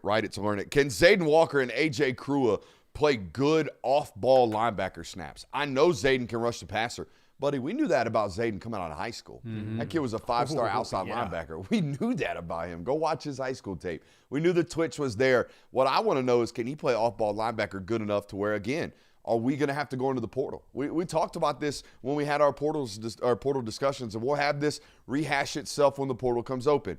Georgia might have a need for the first time in a very long time at the inside linebacker position because they need 4 guaranteed playables, winnables at the linebacker position to fill hole at that room. We're going to learn a lot about that backup, those ultimate backups next year, this weekend, we would imagine, in mop-up duty. Number 5, they've been telling us now, whether it be through Kirby, all right, at the microphone, and it's very peculiar timing right before the transfer portal, right before, first-year guys that aren't happy with where they're at, they ultimately leave, right? We've been hearing a lot from Kirby at microphones about this freshman wide receiver class. We've heard a lot from inside sources about these guys at practice. It's a big week for C.J. Wiley, Landon Roldan, and Thomas Blackshear. All right, Talon Taylor obviously still coming back from his shoulder injury. We know what they think about him. Hell, he was basically a starter early on in the year prior to the shoulder injury. I wouldn't even say basically. He was in the damn rotation. That guy was playing. So we know what they think of him. We know what his future is going to be here. Is C.J. Wiley going to be a dude? Is Thomas Blackshear going to be a dude? Is Landon Roldan going to be a dude? Where is Tyler Williams at with his recovery? Those things are very, very important as we come down this stretch to close the season. Number 6, Roger Robinson, 12 for 64. That's all I want. I think this kid has earned this. I think this kid deserves to be rewarded. You know what I am looking forward to seeing on Saturday? I'm looking forward to seeing in the fourth quarter when they're up 48-0 and they punch it in to go 54-0 and Roger Robinson scores and the entire sideline goes absolutely irate for that kid. Yeah. I want that. I'm getting the goosies just thinking about it right now because that's what this team has been all about, the selflessness and pouring it out for your teammates. So I'm excited for that opportunity to happen on Saturday. I think they get it done. Number 7, Cortez Smith balling at center as the backup. Okay, now look, I know Malachi Tolliver is the guy. We saw this happen at Mississippi State when Drew Bobo has his laceration on his hand. That being said, I think the future is Cortez Smith, all right, because Drew Bobo's got 1 year left of eligibility after this. He will exhaust that, and then you got to look for who your future is at the center position. Based off what I know of the recruiting background, it is Cortez Smith. Number 8, the young defensive tackle room. I've been wanting Jordan Thomas to do something for a while. I've been waiting for Nasir Johnson to do something for a while. Like, can y'all get him on the field? Let's get him some playing time. Like, we're one more injury away, by the way. We're one more nick, scratch, I can't go from those guys having to play. So I need to see some flash this weekend from those. Speaking of flash, hey, how about some Darren Nickenagbon? How about some Chase Linton? How about some Isaiah Gibson this weekend? That'd be nice. Can we see those guys? And number 10, I thought late last week against Texas, this guy was flying all around the field. Your boy, Rayshawn Dinkins. Mm-hmm. I want to see some Rayshawn Dinkins flash plays this weekend. That's what I want to see. Talk to me. Give me the dink. Give me the dink. All right, so the way that we structured these is that we have 3 offensive goals, 3 defensive goals, and 5 players we are excited to see. So starting with the 3 offensive goals, I need 2 series at least of C.J. Wiley, Sokovia White, and Landon Roldan on the field, and I need those 2 series to be where we are still throwing the ball. Like, I need to see actual reps of these 3 guys getting work in the passing game, whether it's with Ryan Puglisi at quarterback or Gunnar Stockton, I don't care, but I need some legitimate run with those guys just to kind of get a feel for, like, maybe what your wide receiver room looks like next year. I think that's a massive key to this. Gunnar Stockton better not finish the third quarter. I know, everybody wants him to stat pad for the Heisman, all that stuff, but let's give him 1 or 2 series in the third quarter at most and then get that guy out of there. We're good to go from there. At least 200 rushing yards, at least. This team is really bad against the run. I need to see at least 200 of them. You can go ahead and hit your offensive goals. Yeah, I need to see 3 rushes of 20 yards or more. Honestly, bump that up. Big chunkers. Bump that up to 5, honestly. I think that you're more than capable of it. With your end arounds, with your just flat-out plays, you should be able to run on this team an excellent amount. That should happen because by the time the second half rolls around, ain't nobody on that Charlotte roster going to be one to tackle anybody from that Georgia running back room. Not at all. There's no way. I want to see a goal I think should be we give Ryan Puglisi 2 drives of you are operating the offense. We don't care what the score is. We're not worried about burning clock. you are operating the Georgia offense. Because like you said, I think it's going to be very important to see what you have in this backup and to get him quality reps. We saw last year, knock on wood, to hope it doesn't have to happen. You relied on your backup in a playoff run. Goals are like things, like lofty things we should aspire for, right? Here's an aspiration for this weekend. You're beating that ass so much that Ryan Puglisi gets a 2-minute drill before the half. Ooh, I like that one. That's a goal. Like, to hell with this gets 2 possession. No. The goal is he gets a 2-minute possession. We get to see what he looks like in that type of scenario, in game, not in practice. We get to simulate it right now live. That's ideal. How about this goal? Come on. You have less than 10 third down attempts in this game. Ooh. Don't even let it get to third down. 1st and 5 or 1st and 10, 2nd and 5, first down. Stuff like that. Don't let it get to third down as many. No, at least all third downs less than 3rd and 5. Mm-hmm. But I like the no third downs. That'd be dope. For my defense, did you hit your offensive goals? Yeah, I already? hit the offensive goals. goals. For my defensive goals, fewer than 30 rushing yards. Like, they just can't. It doesn't happen. They struggle to even get back to the line of scrimmage. That's what I want to see from the defensive line and from the defense as a whole on Saturday. At least 2 turnovers. KJ Bolden kind of getting into this fold of, like, creating turnovers. Played good ball lately. I like to see it spread around a little bit. Whether it's strip sacks, whatever it is, at least 2 turnovers. I like to see that. And then the final one, at least 4 sacks. At least. Continue the momentum that you built there in the pass rush department. Give me at least 4 of them. All right, my defensive goals, less than 10 points scored. There's no exception for anything. They're averaging 17 a game, and that's with a 45-point victory over Monmouth. This is not a good offense. Force 2 turnovers on your own. That's something that you haven't done a great job. You forced them against Texas. Congratulations on that. I think this is the opportunity where you go for punch-outs. You try to get interceptions if they throw the ball. Things like that to steal possessions and kind of get in a rhythm of forcing turnovers. And then my third one, less than 130 yards passing. They're averaging 180 a game. That should be a very easy goal for you. And assuming that they're going to be throwing the ball a lot, they might not be. They might just be rushing the ball. 5 players I'm excited to see on Saturday. Number 1, Isaiah Gibson. I haven't really seen him hardly at all this year. I think that this late in the season, this is certainly an opportunity where you could see some Isaiah Gibson. The second one, Bo Walker, I loved what I saw from him against Mississippi State. Excited to see that for a second time because the juice is there. It looks pretty special. So I want to see more of that. Number 3, C.J. Wiley. I just keep playing the clip of him running away from Texas's secondary over and over and over in my head. I think that could be really fun to watch over the next few years. Very limited knee drive in that For sure, clip, but man, was he pulling. Yeah, he was. Number 4, you hit on him, AJ Crua, another guy in the linebacker room that you've seen a lot of people, and you've seen some of AJ Crua this year, but I think you could get a really good look at him because they're in the offseason and, like, really in fall camp. There are some good things coming out of AJ Crua, so maybe we could see some more of that. And then the final one, Sokovia White.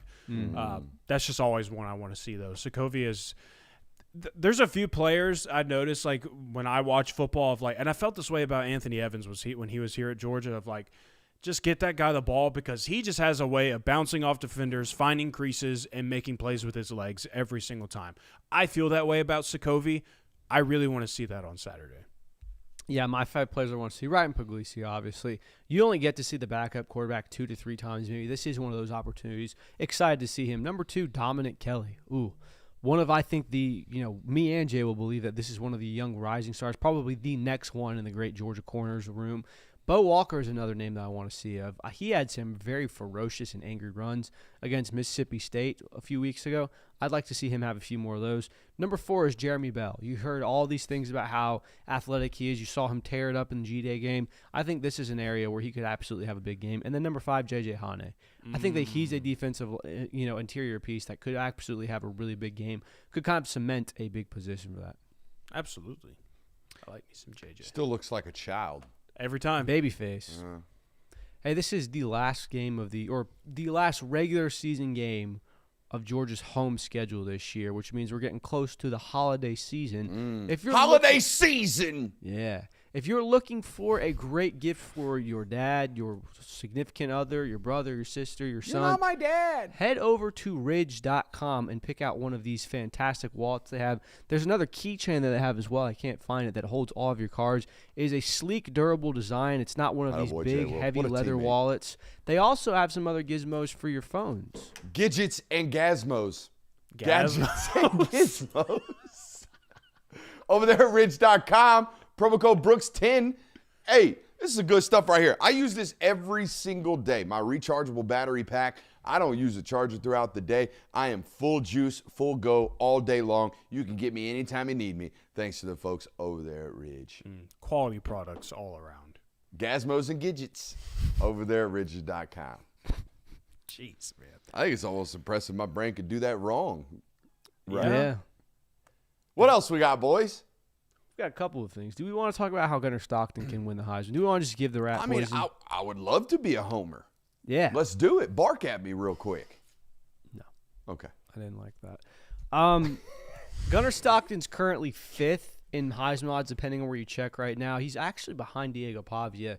But while he may be below on the list with only 2 weeks to go in the regular season, I think there is still a pretty clear avenue, honestly, for how he wins it. The first thing you're going to need is the Heisman favorite, Fernando Mendoza, to lose either a regular season game or to Ohio State in the Big Ten championship. I can't remember a time that a player has lost. It might be the last one be Caleb Williams in a conference championship, but he had basically run away with it at that point, where a player has lost the conference championship and still won the Heisman.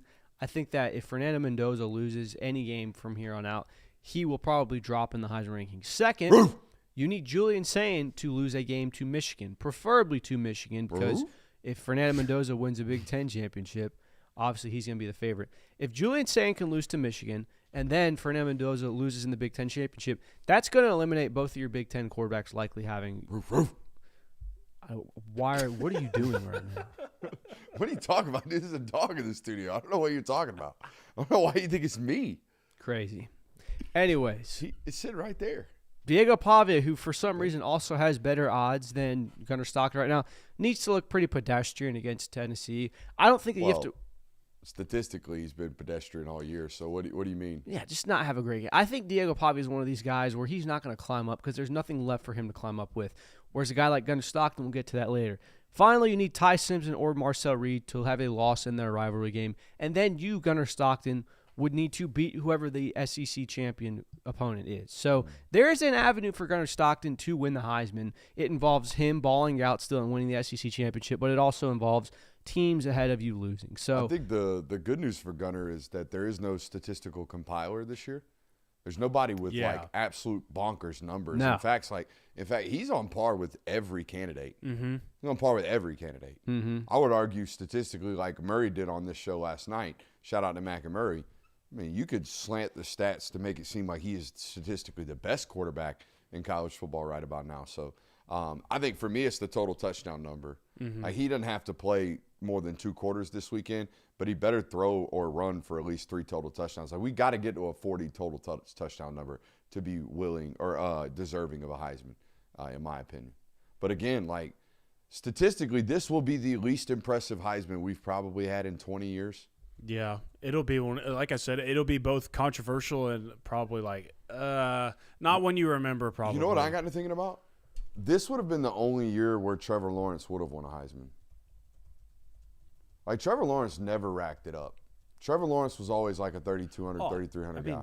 Imagine if this was the year that Ashton Genty went off. Oh, yeah. That guy would have ran Ashton away Genty with would it. have won the Heisman. Literally would have ran away with it. There is no like firm candidate right now. No. Last year we had 2 firm ones, and we had to. By this point, everybody was already onto the Travis Hunter bandwagon on the social media stuff. So it's just interesting. The saying number in the case for the Heisman's 80% completion. Yeah, he's played and on the cleaner best. of anybody. He's the leader of the best football team in the country. It's very weird how this Heisman, and I feel like there has for the 2 years now, or even last year, the quarterback position wasn't necessarily anyone running away with it or having such a great season that was deniable. Like statistically, the last 2 years, the quarterback for the Heisman caliber candidate has been down. I think Jaden Daniels is the last real one to have an argument for that. And like a player like Marcel Reed, like I love Texas A&M. I've spoken very, very highly about them this year. But Marcel Reed, if he wins the Heisman, he would have the most turnovers for a Heisman winner in the last 20 years, and he would have the fewest amount of total touchdowns responsible for maybe in the last 30. Like he would statistically be the worst Heisman to have won the Heisman in like 25 years. Yeah. And again, it's one of these years. It's one of these years where the winner's not going to have 4,200 passing yards. The winner's going to have somewhere around 3,300. It's all quarterbacks. It's all QBs, apart from Jeremiah Smith, who is suffered an injury, so it's probably not going to be him. Jeremiah Love is getting a little bit of Jeremiah Love, and right rightfully now. so. I mean, he's their for best sure. player. For sure. He's their best player. I think, honest to God, if they had a non-factor at the quarterback position, he'd probably be the favorite. I agree. About now. Are these days over though? Where you got these quarterbacks just putting up high statistical They're numbers? not over. I don't think they're over. I think we're going to have somebody soon throw for 5,200 yards. It's going to happen. Like, the days of offensive explosions have not gone by the wayside. I don't think so. I think just looking at when they changed the rule of running clock, it kind of coincides with the fact that we haven't really had a quarterback just balling out in the passing game. So I kind of wonder that because, I mean, back in the day, you threw for a first down, you stopped the clock, you had more time for your offense to run. So I think people think it's that, but the advanced analytics and the advanced data has been compiled over the last 2 years of this new time change, or the running clock, all that good stuff outside of the 2 minutes. That's really only limited to about 2.5 possessions. Wasn't that the number last year that they had? I think so. So it's not a massive difference. I think the biggest difference in these stat totals is the communications in the helmet. Teams are playing slower because they can collect more information and they can talk to the quarterback longer. So teams have slowed down. Like I think Ohio State is a football team taking about 70 offensive snaps a game. 10 years ago, they were taking 82 snaps a game. It's a total different pace, total different way that we go about offense. The RPO is not as rampant as it used to be. So maybe explosive numbers have gone down. Maybe we're not having as many as we used to. So I think there's reasons to explain away the stats not being what they were. It's funny how we tried to increase the pace of college football, but we have coincidentally made it longer because of the stupid commercials. Don't even get me started. Dude, they've gotten longer and longer. I think last week I saw a 4.5-minute TV timeout. Dude. Let's do a TV timeout following the score. Now let's go to kickoff. All right, now we're going to another TV timeout. I saw something criminal in one of the Georgia games. I think it was Auburn. They went to TV timeout, came back from the TV timeout, told the audience that they were going into review. Yes. Then went into review for another TV timeout. Then came back, announced the turnover, then went back into a TV timeout. It's ridiculous. The last, I think, 90 seconds of the Auburn game took 30 minutes. Isn't that what it was? Or something crazy like that? It's I believe in that. real time. It's just, look, I'm all for pace of play. I'm all for all that stuff. But, there's some of these TV timeout stuff has just gotten bonkers. Corporate greed. Corporate greed. Throw it some of our way, Yeah, We'll please. take some of that stuff. Bog our listeners now, not the TV listener. Shall we hit a What If Wednesday? Let's do it. I'm down. Go for it. What do you got for me? All right. What if Georgia comes now from a finishing final score standpoint? Not going to change anything. But what if Georgia comes out a little flat in this game? Does that kind of go against the entire? They're playing their best football right now that we've kind of built up and truly believe. Yeah, a tad, just a little bit, because it feels like you've worked so hard to get to the point that you are now, and you fix some of the issues that the last thing you want to do is maybe revert back into some of your old ways from the beginning of the season, heading into a game like you are against Georgia Tech and heading into a playoff run. That's the last thing you want to see. But it wouldn't be overwhelmingly concerning in my opinion. But it's certainly one of the things you don't want to see. Yeah, I mean, even if Georgia comes out slow in this game, they're still going to win by 20 points. Right. That's not what I'm saying. Just from we thought that was past them. It doesn't seem to be. We kind of talked about this one, Bo. Go ahead. Or, you know what? No, I'm not going to ask that one anymore. I got one. I still have one. Okay. What if Zayden Walker is what Georgia has been missing in the pass rush? And I know it's only been a few reps. It's only been a couple of games. But he has certainly flashed in the minimal amount of attempts that he has gotten. Yeah. I'm going to steal a take from Matt Chernoff on 680 The Fan. All right. I love Chernoff, so this is okay. Michael Penix out with the torn ACL. Yeah. Yep. Partially torn ACL. 9 to 10 months, going to have surgery. Yeah. Raheem Morris might get fired. Mm-hmm. Probably will. Todd Monken, head coach Atlanta Falcons, trade for Stetson Bennett. Don't talk so dirty to me right now, all right? Right? Don't. By the way, Chernoff's take, not mine. I don't give a damn about the Sunday League. I'm just saying it felt reasonable here in the local hour to fit this one in. Yeah. Would you buy season tickets? Well, no, because Sundays are my only days off during the season, and the last thing I want to do is drive to Atlanta every Sunday. You get Sunday off, huh? Yeah, I do. That must be nice. Yeah, it is. It is nice. I'm not no bones about that, brother. You go ahead and work on Sunday. I'll do the stuff on the website and everything like that. We I'll work. sit on my couch happily. You work from home on Sundays. I work from home every day. That's what I'm talking. I'm talking to Jay Will. Yeah. That's not the work, it's the that's like commute. pipe dream I've never even knew existed until right now. I was really confused as to how we were tying that. Get you to Randy? Tying that. Oh, to big Zayden time. Walker. Yeah. But Big time. I like it. I do too. I'd watch him.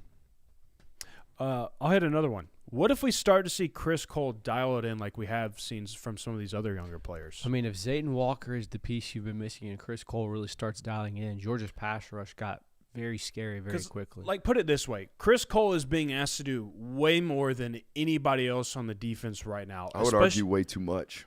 Yeah, you could even argue that. And especially compared to all the younger players, like the corners have settled in, like Ellison DeMello. They have looked great in the second half of the season. Elijah Griffin is starting to look like not a true freshman anymore, like a flash player for Georgia.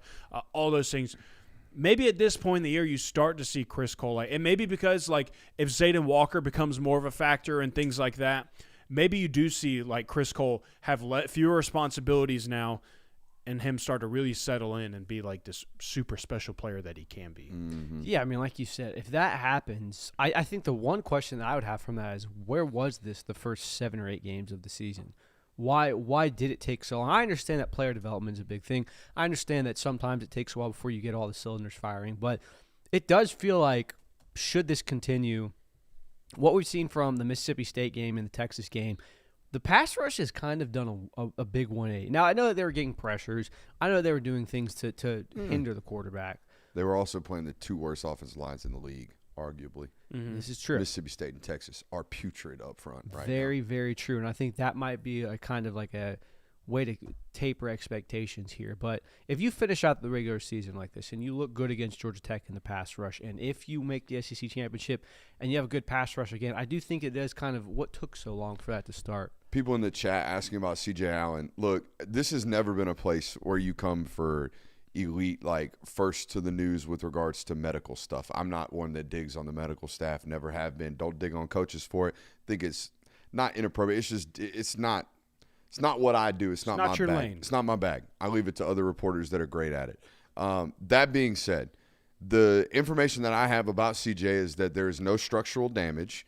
As for a timetable of return, if it were me, that kid would not play until a game that is must win. So that would be that, period. Like, he's not going to play this, damn sure not going to play this weekend. Probably don't need him against Georgia Tech, even though that's a really difficult offense. We know about that, but play him for the SEC championship game if you get there. If not, play him round one of playoffs, so you're good there. Do you have to worry? So we talk about how you don't want to take a month off as a team because you lose your rhythm, you lose it. Does you have the same mentality for a player then? I think more for him, it's not – I mean, he would be taking a month off middle of the season with this if the injury's that bad anyways. Right. You're not going to rust off for that type of football player anyways. Right. My question when he comes back after a month off is he 100% or is he still laboring a little bit through an injury? That's the question. Mm-hmm. And the other thing about that is that we know this kid has been laboring through an injury. Like, he was laboring through an injury the first month of the season. Kirby Yeah. told us that. Yeah. What was it, a hamstring? Yeah. Mm-hmm. So this kid plays tough, and he plays great. Hurt, you know. He played. There was never a moment where we were like, "Damn, Three's not playing great ball." He looks hurt. The internet was because they're idiots, but we knew what it was the whole entire time. He didn't rack up the stats against Marshall and Austin Peay. Oh that's yeah, why. that's right. That's right. That's They right. didn't have The 50 box score, the old ESPN box score did not look the way that they thought Yeah. it should. Huh, we're 3 games into the season and C.J. Allen doesn't have 35 tackles. He must not be very good. Fire Schumann. Non-impactful player. Here's another one. What if we finish Saturday? We're me and Brooks are walking off the field, final hits, and you look at the box score, and Gunnar Stockton has only attempted 10 passes. Good. That's a great thing. I hope it's a UAB 10. Oh, Stetson God. UAB 10. That'd be dope. That would skyrocket you into the Heisman. I don't know about skyrocket. If you go 5 for 5 with 4 touchdowns and 200 yards or whatever that stat line was that he opened the game with, that would turn heads. That would get attention. I don't know. I think people will go, damn. they're bad. I don't know. I mean, Charlotte is bad. I think all things considered, like that would certainly put a whole lot of attention on Gunner if you do something like that. I mean, it was UAB for Stetson, and it was like, whoa, look at what Stetson Bennett did. Yeah, I mean, I think it would do him favors in the Heisman because we talk about he doesn't have the stat lines, he doesn't have the wow moments. If you go 5 for 5, if you have something like that, even though if it's just a short, that'd be very impressive. I mean, I think he's got wow moments. 4th and 6 at Tennessee is pretty damn wow. Fantastic wow. The 12 for 12 against Ole Miss is 12 wow. for 12 is wow. The late dive into the end zone against Auburn is wow. Like, the only thing he doesn't have on his resume is a 4th quarter win over Alabama. If he did, he'd be the Heisman favorite right now. There'd be no doubt. Oh, yeah, for sure. There'd be none. But right now he's 5th. Yep. Because of that, really. And I also think he suffers from, that the team's good. Oh, that's always the thing. The team's good over there. He's not. The team's good. Yeah. That, Julian Sayans, 5-star recruit, throws a pretty ball. He's got 2,100 yards, 80% completion. He's good. It's not because of the team. This kid's a team good. That happens to players like Gunner. Well, I think it's also like a guy like Julian, and this is one of my cruxes with the Heisman Trophy. It is very much a hype trophy. It is very much a hype award. It's why Arch Manning was at the top of every list for the Heisman preseason because the name has branding. The brand itself is big. 5-star Julian Sayin, who transferred from Alabama that is starting for a national championship Ohio State team, is a big brand. Gunnar Stockton, who came in against Notre Dame for an injured Carson Beck and didn't look horrible but didn't wow anyone, isn't an exciting name for the preseason. I mean, we talked about it last year with a certain quarterback just not being handsome enough, and we joked about it. Gunner's just not ever going to be flashy. He's not ever going to be the odds-on favorite. No. I don't think the general outside narrative about Gunner is ever going to be anything more than, he's good. Mm-hmm. He's good. He's pretty good. They don't watch. They don't see it in person. He's a really good college They don't see all the things that he does that rub off on his teammates. They don't see all those things. Right. How could they? All they watch is the TV copy. So there's that. Somebody said in the chat, if Charlotte players get wind of this show, one of them is going to throw a helmet at Brooks Austin. Buddy, I'll be honest with you. I've been in these situations way too many times. As a football team that is 1-9 on the road, about to know for a fact we're going to get absolutely what banged on national television right now. I've been down this road, and I'm going to tell you what. They know it's coming. Ain't a single solitary Charlotte 49er over there going, you know what, guys? I think we got a shot today. No, the hell they do not. They know that. These are the games, and I've also been involved in some of these, not at the college level, but these are the games that turn into, I just got to make sure I eat. Like those types of games of, I'll go show what I could do against one of these good programs. Get some highlights from Again, the film. been here. This is, some of that. It's also, I got to survive. I got to get out of this one alive. Jonathan, you're going to be down 38-0 in this football game, 35-0, and the starter's going to leave the field, and an even more hungry 4-star is going to roll out there and be the best football player you've ever seen. I've never been a guy that relates my career to what these guys got going on, but I kind of can for Charlotte. All right, I've been in these games. I know what this is. I played in a game against Valdosta State where I was down 48 points, and the starting nose tackle, who was 6'6", 315, left the field, and guess who replaced him? A transfer from Texas who was trying to beat the nose tackle I just got done with, and he whipped my ass harder than the starter did. This is exactly what's going to happen to Charlotte on Saturday. My goal for those types of games in basketball was I'm just going to make sure I don't get dunked on by the college recruit. Yeah, don't get folded on Saturday. Don't end up on the highlight reel. That's the goal for this one. I've got a few more what ifs. Hit them all. We got 9 minutes left. Squeeze. All right. What if Kirby's got something special for this senior class? Do you remember, I believe it was Charleston Southern in 2021, where they let Jordan Davis run the ball twice for a touchdown? What if you see that, and who would it be in your opinion? We kind of saw it last week with Cash Jones getting the onside, but I think you could do some. I think Oscar Delp has earned something in this category. Like, I don't know, maybe let him throw a pass. Like you do a trick play with him throwing a pass or something like that. Oscar Delp has earned that. Cash Jones rep at safety? oh my God. You never see the inverse. You know, you never see the offense player getting a shot at a defensive snap for fun. Yeah. Oscar Delp throwing a pass when you're up 31-0 would be so. No. First red zone possession, you do it. And Okay, then it's not, you know. But do we want to be burning trick plays? Well, that would be one you never use. Yeah, like we're never going to be Maybe giving Oscar and the Wildcat. That's like what I it was would saying. never happen. Give him you a know? wildcat where it's like, you know Or what? like Go get that 3-yard Christian touchdown Miller run. gets a handoff, things like that. I can see that. Yeah. He's earned that right. Yeah. Like those types of players of like those guys have just done. Like Dylan Bell's a great shout as well. That Damn guy good has earned the dogs. right to have something special. But again, happen with for him. Dylan, we actually use him as the trick For play sure. guy. We don't need to be burning any of those. Right. We got he gets critical plenty of games opportunities to coming be down like, the whoa, stretch, I Dylan think Bell did something cool. This needs to be we put this one in on Friday for shiggles Right. type of stuff. Yeah, I think anything in the Wildcat would be something like Dylan Bell. Doable. Dylan Bell in the Wildcat would be like, yeah, all right. My final what if. Trying to think of more scenarios where we can get guys some love. Keep going. What if Georgia covers on Saturday? Very doable.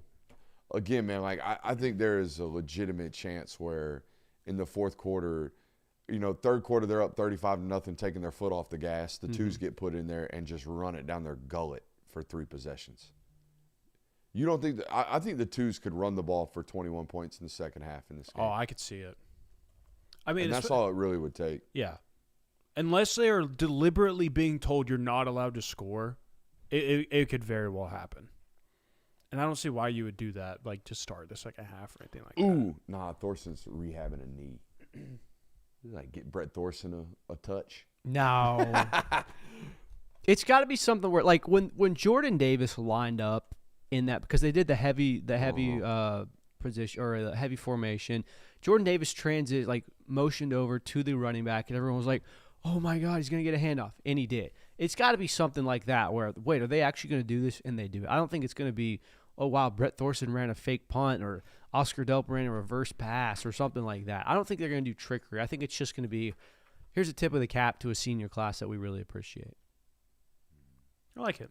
Because this is the last, like, the first senior game you've had in a while. Correct me if I'm wrong, that you have had just the absolute, like, yeah, you're going to win this game. What was senior night in 2023? I'm looking at this list of seniors Ole right Miss. now. Yeah. So Because that was the game Brock Bowers came back for. Yeah. and All it was right, a huge stop deal. me when you got a damn good dog you feel like we have to do something special for this weekend. All right, Josh McCray, Cash Jones, Kayvon Townsend, Cass Jones deserves some love. Ollie Hall, Micah Morris, Yes. Bo Gardner, Liam Badger, Oscar Delp, Oscar Delp is it for me. Noah Thomas, Dalen Everett, Colby Young, Adrian Maddox, Ja'Cory Thomas, Cole Spear, Dylan Bell. Cole Spear. Cole Spear is a guy that's Let gonna him get a some love kick, on few Saturday. kick returns. Let Cole He's going to Spear get some return. burn on Saturday. Let Cole Spear get a tutty. Dylan Bell and Brett Thorson. That concludes the list of seniors and redshirt seniors. Not a big group, guys. Not a big No. group. Also, sneaky, might get an early declaration on the Branch brothers. Something to pay attention to. Does Zachariah walk this weekend? Probably not. Just something to take a look at, right? Some of these draft eligible juniors, are they out there walking? Does C.J. Allen walk on Saturday? I'm Well, sure. he's a senior, right? No, CJ Allen's he's a junior. He was a freshman in 2023. God dang, he's playing a lot of football. Mm-hmm. Guys like that, the draft eligible juniors, Monroe Freeling, does he walk just in case? Right. Yeah. Guys like that. I'll be very interested. We might need to Yeah. be something. Mm-hmm. So and so did such and Right. such. I'll be- Might I'll be there indicate at- such and such. I'll be there at You know, 10 a.m. So that's a hell of an interesting thing to look at. Considering, like, I knew how young this roster is, but my God, dude, holy hell!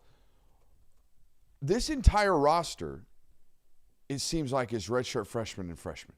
Yeah. You don't remember the numbers we rattled off at the beginning of the year where it's like 40% true freshmen? Good God, they're going to be so good 2 years from now.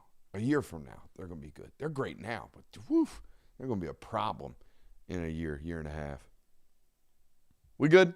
I think so. do you want? Oh, do we Super want, Chubs. Do we want? Yeah. Go Yeah, ahead. hit Super Super Chubs. Super Chubs. Good way to close the show. Good way. Great way. What were you going to ask? Do we want to what? So do we want to talk about Darnell being 3'11"?